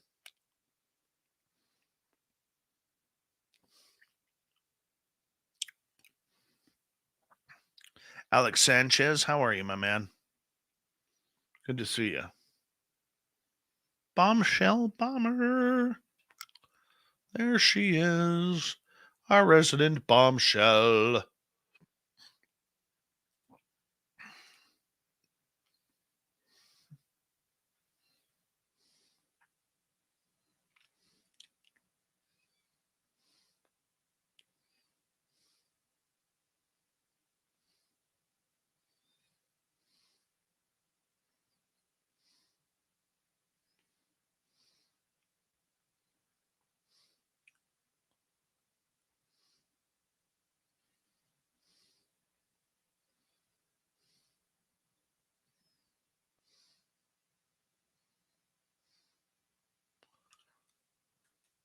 Wait, we don't have them stupid commercials in here this time.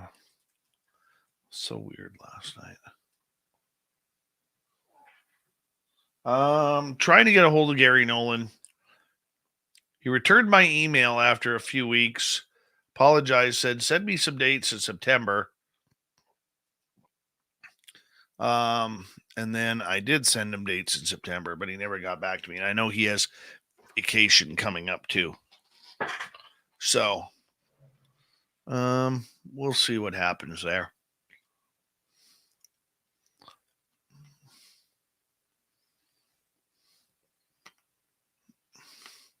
I don't watch Skinwalker Ranch. I don't watch a lot of TV. Believe it or not, yesterday was the first time I watched TV in weeks. I think Jay Stratton has a lot of secrets inside of him, though. I really do.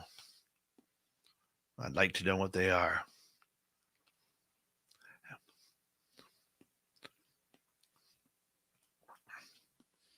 Be interesting, wouldn't it?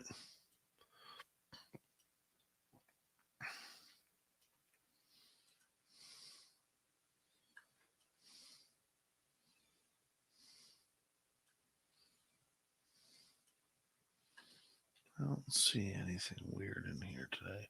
Buck in this feed. Aliens, extraterrestrials. Brian, my fingers, you'll find something. Before we go any deeper, I want to ask you something. This is a question I've never asked you because you and I are extremely similar in a lot of ways. Not only are we handsome, okay, Yes. and we have Hoping you'd say that. and we have the.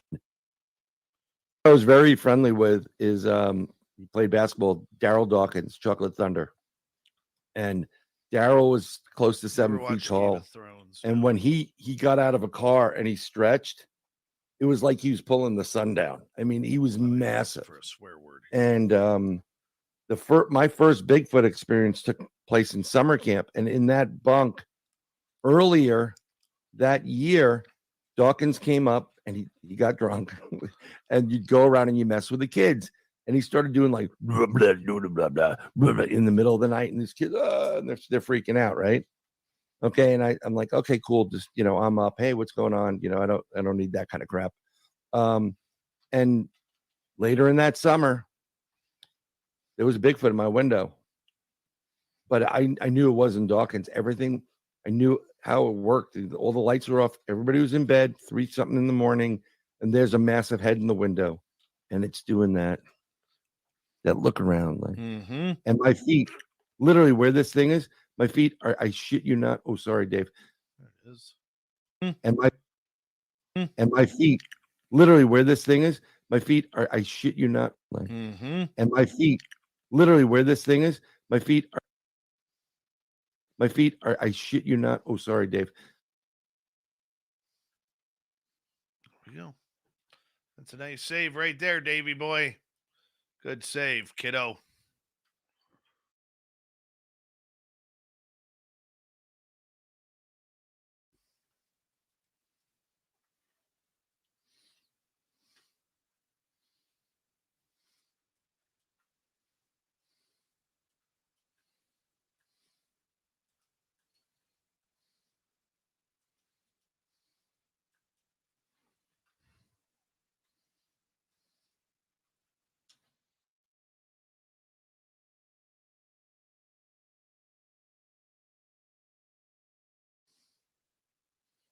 Any questions for Davey while we're hanging on out?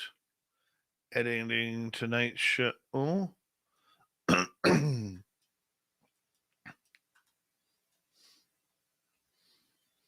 I am feeling better. I didn't put Vicks on tonight, and I think that's what caused my throat to go.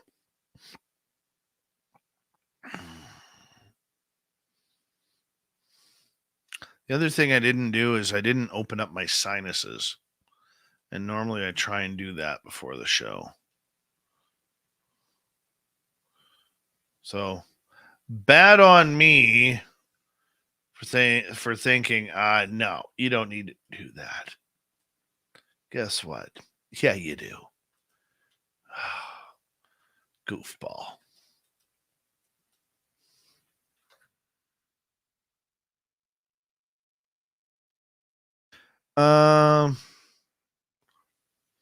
Android. Dave, if you could pick anyone to interview who won't agree, who would it be? Just one?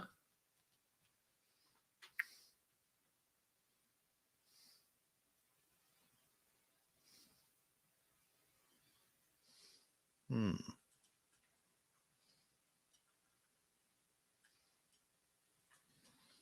would I want to interview? Sammy Hagar. That would be my interview.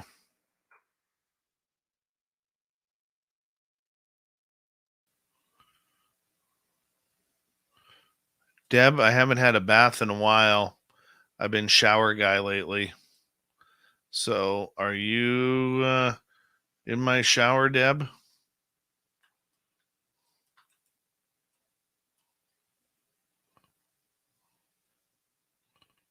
Mad Dog, what's happening, man?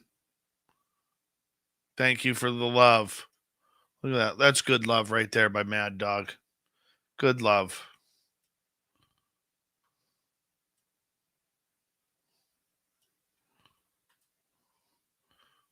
Hey, the unknown. How you doing? I have a question. How's everybody doing? Anybody have anything exciting going on? Aquarius Dreamwalker. Welcome to SOR Chat.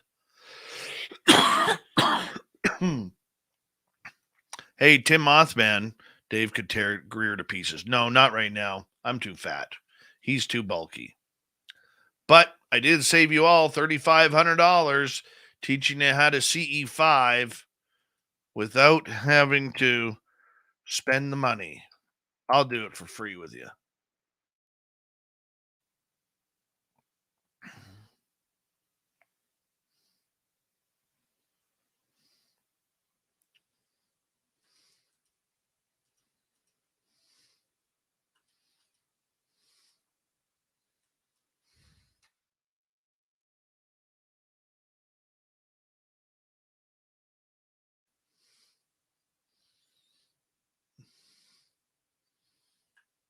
That is very true, T-Bone.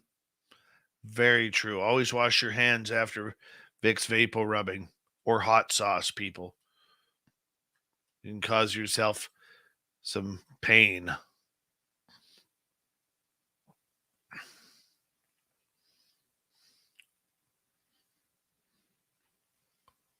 Shell Ashley, what do you do for a living?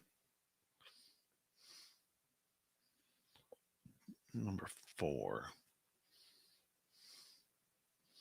Number 4. Right there.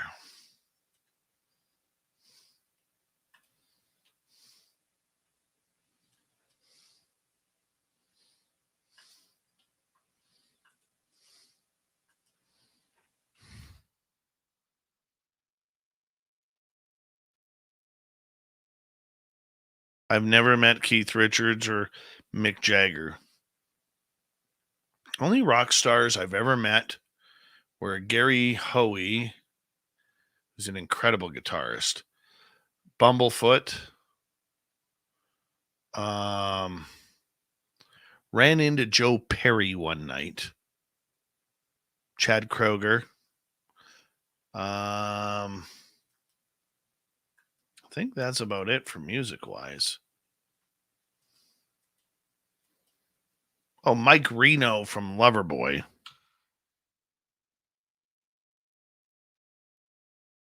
Hey, Free Your Mind. How are you?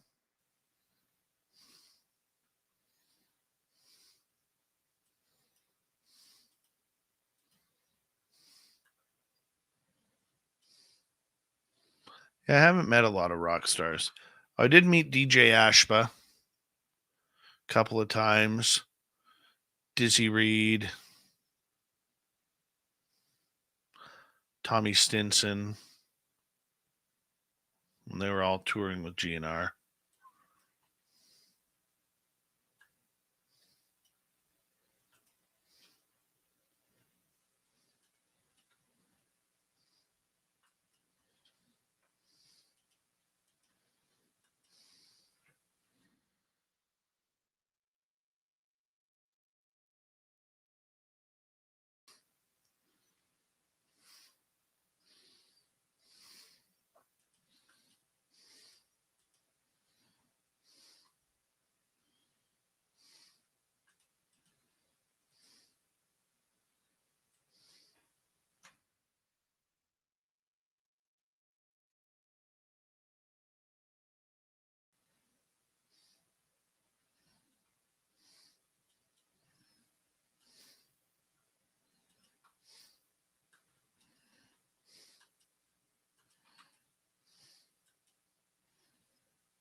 Any other questions? I'm just scrolling to see. Mm-hmm. Mm-hmm. Mm-hmm. Mm-hmm. Simon, I'd pay to see a Bigfoot with you, my man. Just saying.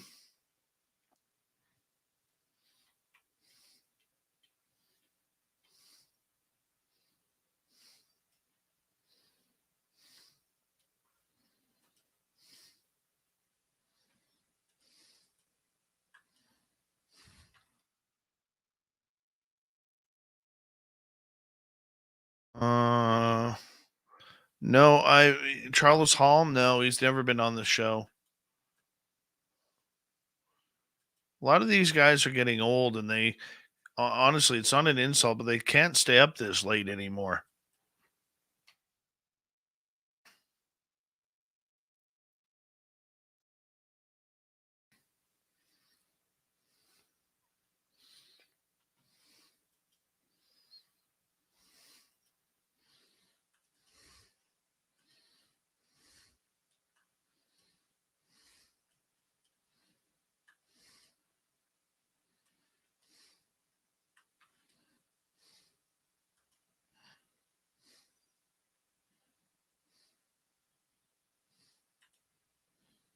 Hey, Rugged Source.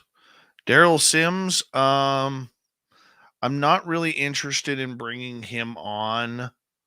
He made, on another show, he made some extremely derogatory comments about a certain genre of people. And I really didn't like that. And well, I'll tell you what he said. He basically said that aliens are taking people to make them gay. And now I'm paraphrasing here. I honestly did hear the quote. It was a few months ago. And look, our room is for everybody.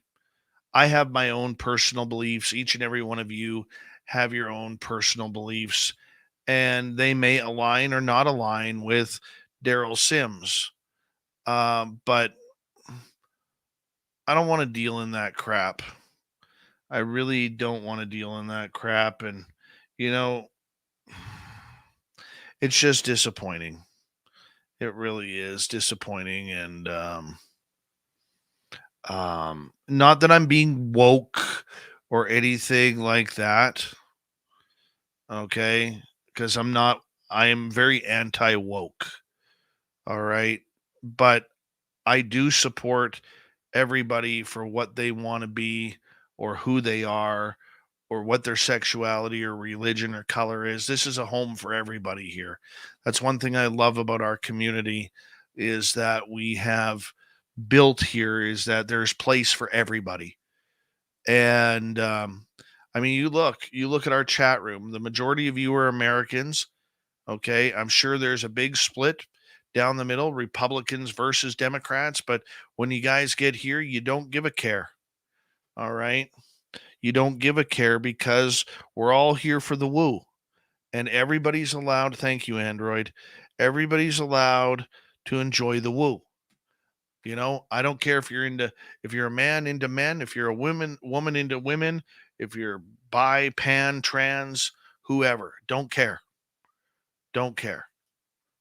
Everyone's got a home here. Okay? And you know, it's something that it's something that I didn't like that comment. It just bugged me. And maybe in time I'll bring, like, he's not on our banned list. Okay, maybe in time I'll bring him on, but as of right now, I just don't have any interest. You know, I'd probably go up one side of him and down the other, and that's not something I want this show to ever be. There's other shows out there that can do that to people. I won't. So, it is what it is, as they say. And I'm not playing that game. If that's all right with you guys.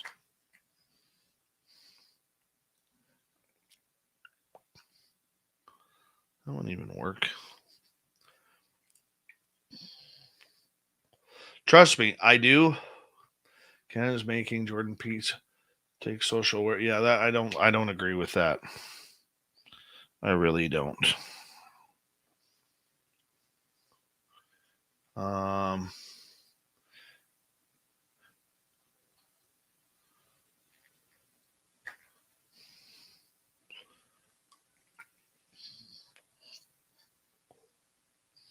Ain't working.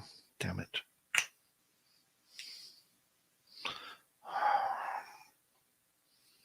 So, anyways, didn't mean to go off on a political tangent there or anything, but you know, I know people in our chat room are you know, they've chosen different ways, and that's okay with me.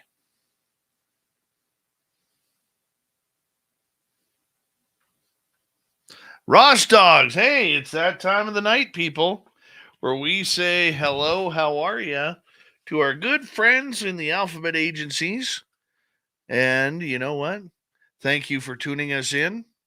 And it's always a good time to see you guys, and a good time to give you a wave and hello. Give us a call sometime, because you know you already have our phone number. You don't need it from me. I don't need to put it out there. You already got it. Yeah, remember, some of us can be bought. Some of us can. Yeah, thanks, Ross Dog. Appreciate you, man. Fedora John, I haven't talked to him in a while. Well, I shouldn't say that. We were texting a couple weeks ago. I love Johnny. He's a good guy.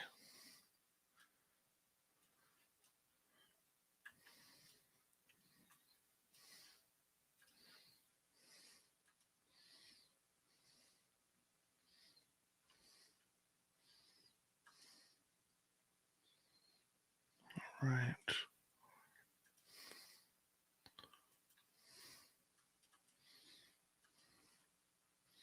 Let me just get these started here. Come on. Upload. Come on. Upload. There we go.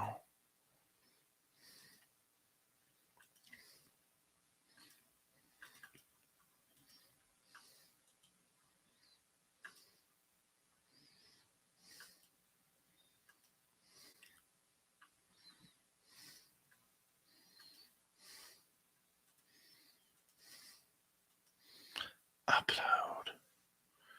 All right. Any other?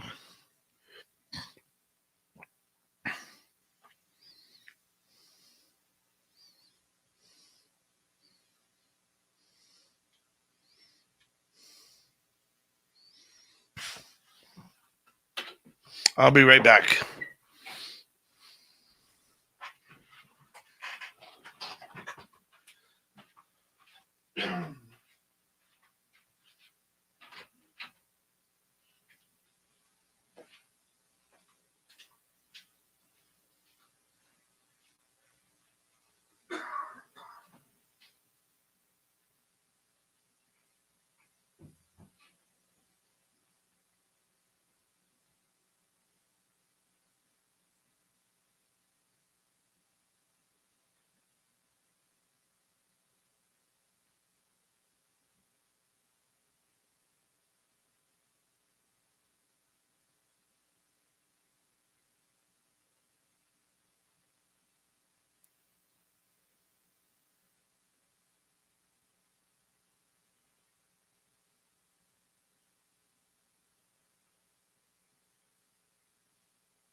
Okay, old Davy's back.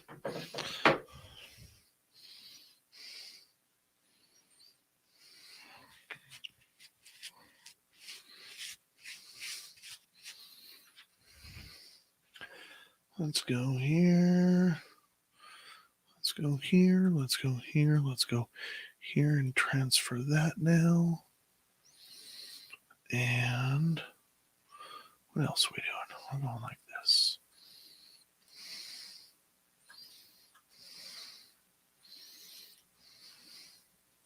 Give me 2 seconds here, guys.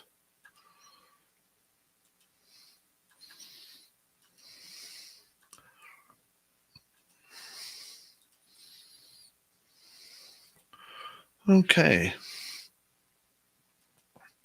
So, are there any other questions for old Davy?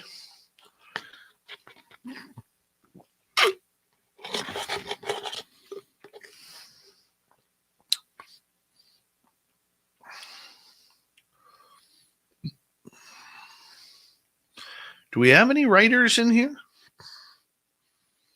Do we have any writers in here? Like real writers, bloggers, etc.? No, Dave wasn't peeing with the penguins.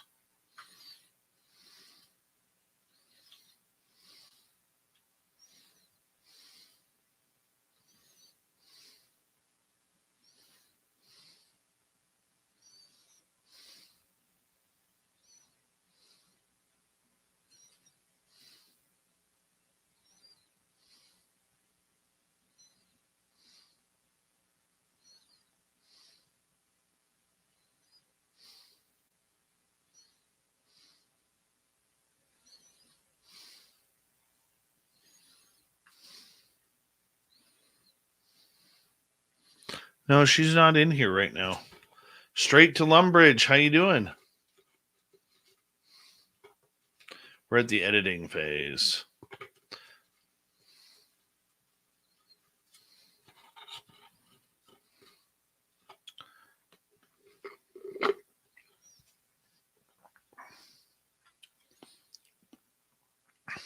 Shell Ashley writes legal documents. I'm looking for someone to potentially write stories for our website.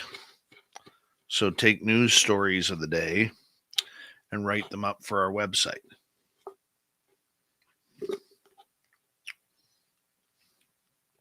Volunteer position.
Eric Freeman.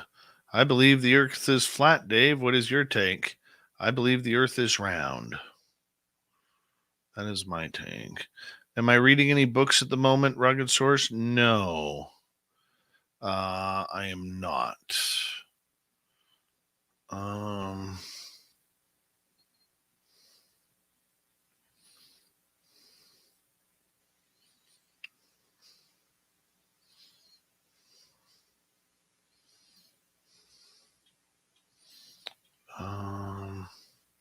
Morning, Anna. And that's done there. Well, that's about it for tonight. I want to say a big thank you tonight to Bryan ×2, Lord ×3, Sweet Donnie Cho, Mrs. Donna, Lala, Dry Toast, Ed, T-Bone, Thomas, and Thomas ×2, Deb, and Android. Also want to say a big thank you to our latest space travelers who are, let's see here. We have Jeremy Jones, Pam Harris, T-Bone, MCCXO44. Yeah. Appreciate all of you for joining the Space Travelers Club. And we're going to continue on with that. So we want to build a big stable of people who are hanging out with us on a nightly basis. So thank you for the love. And tomorrow night on the show, it is Roundtable Night on the show. So we're going to say thank you to all of you, and we're going to say good night. Take care.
Stay healthy, my friend. You too.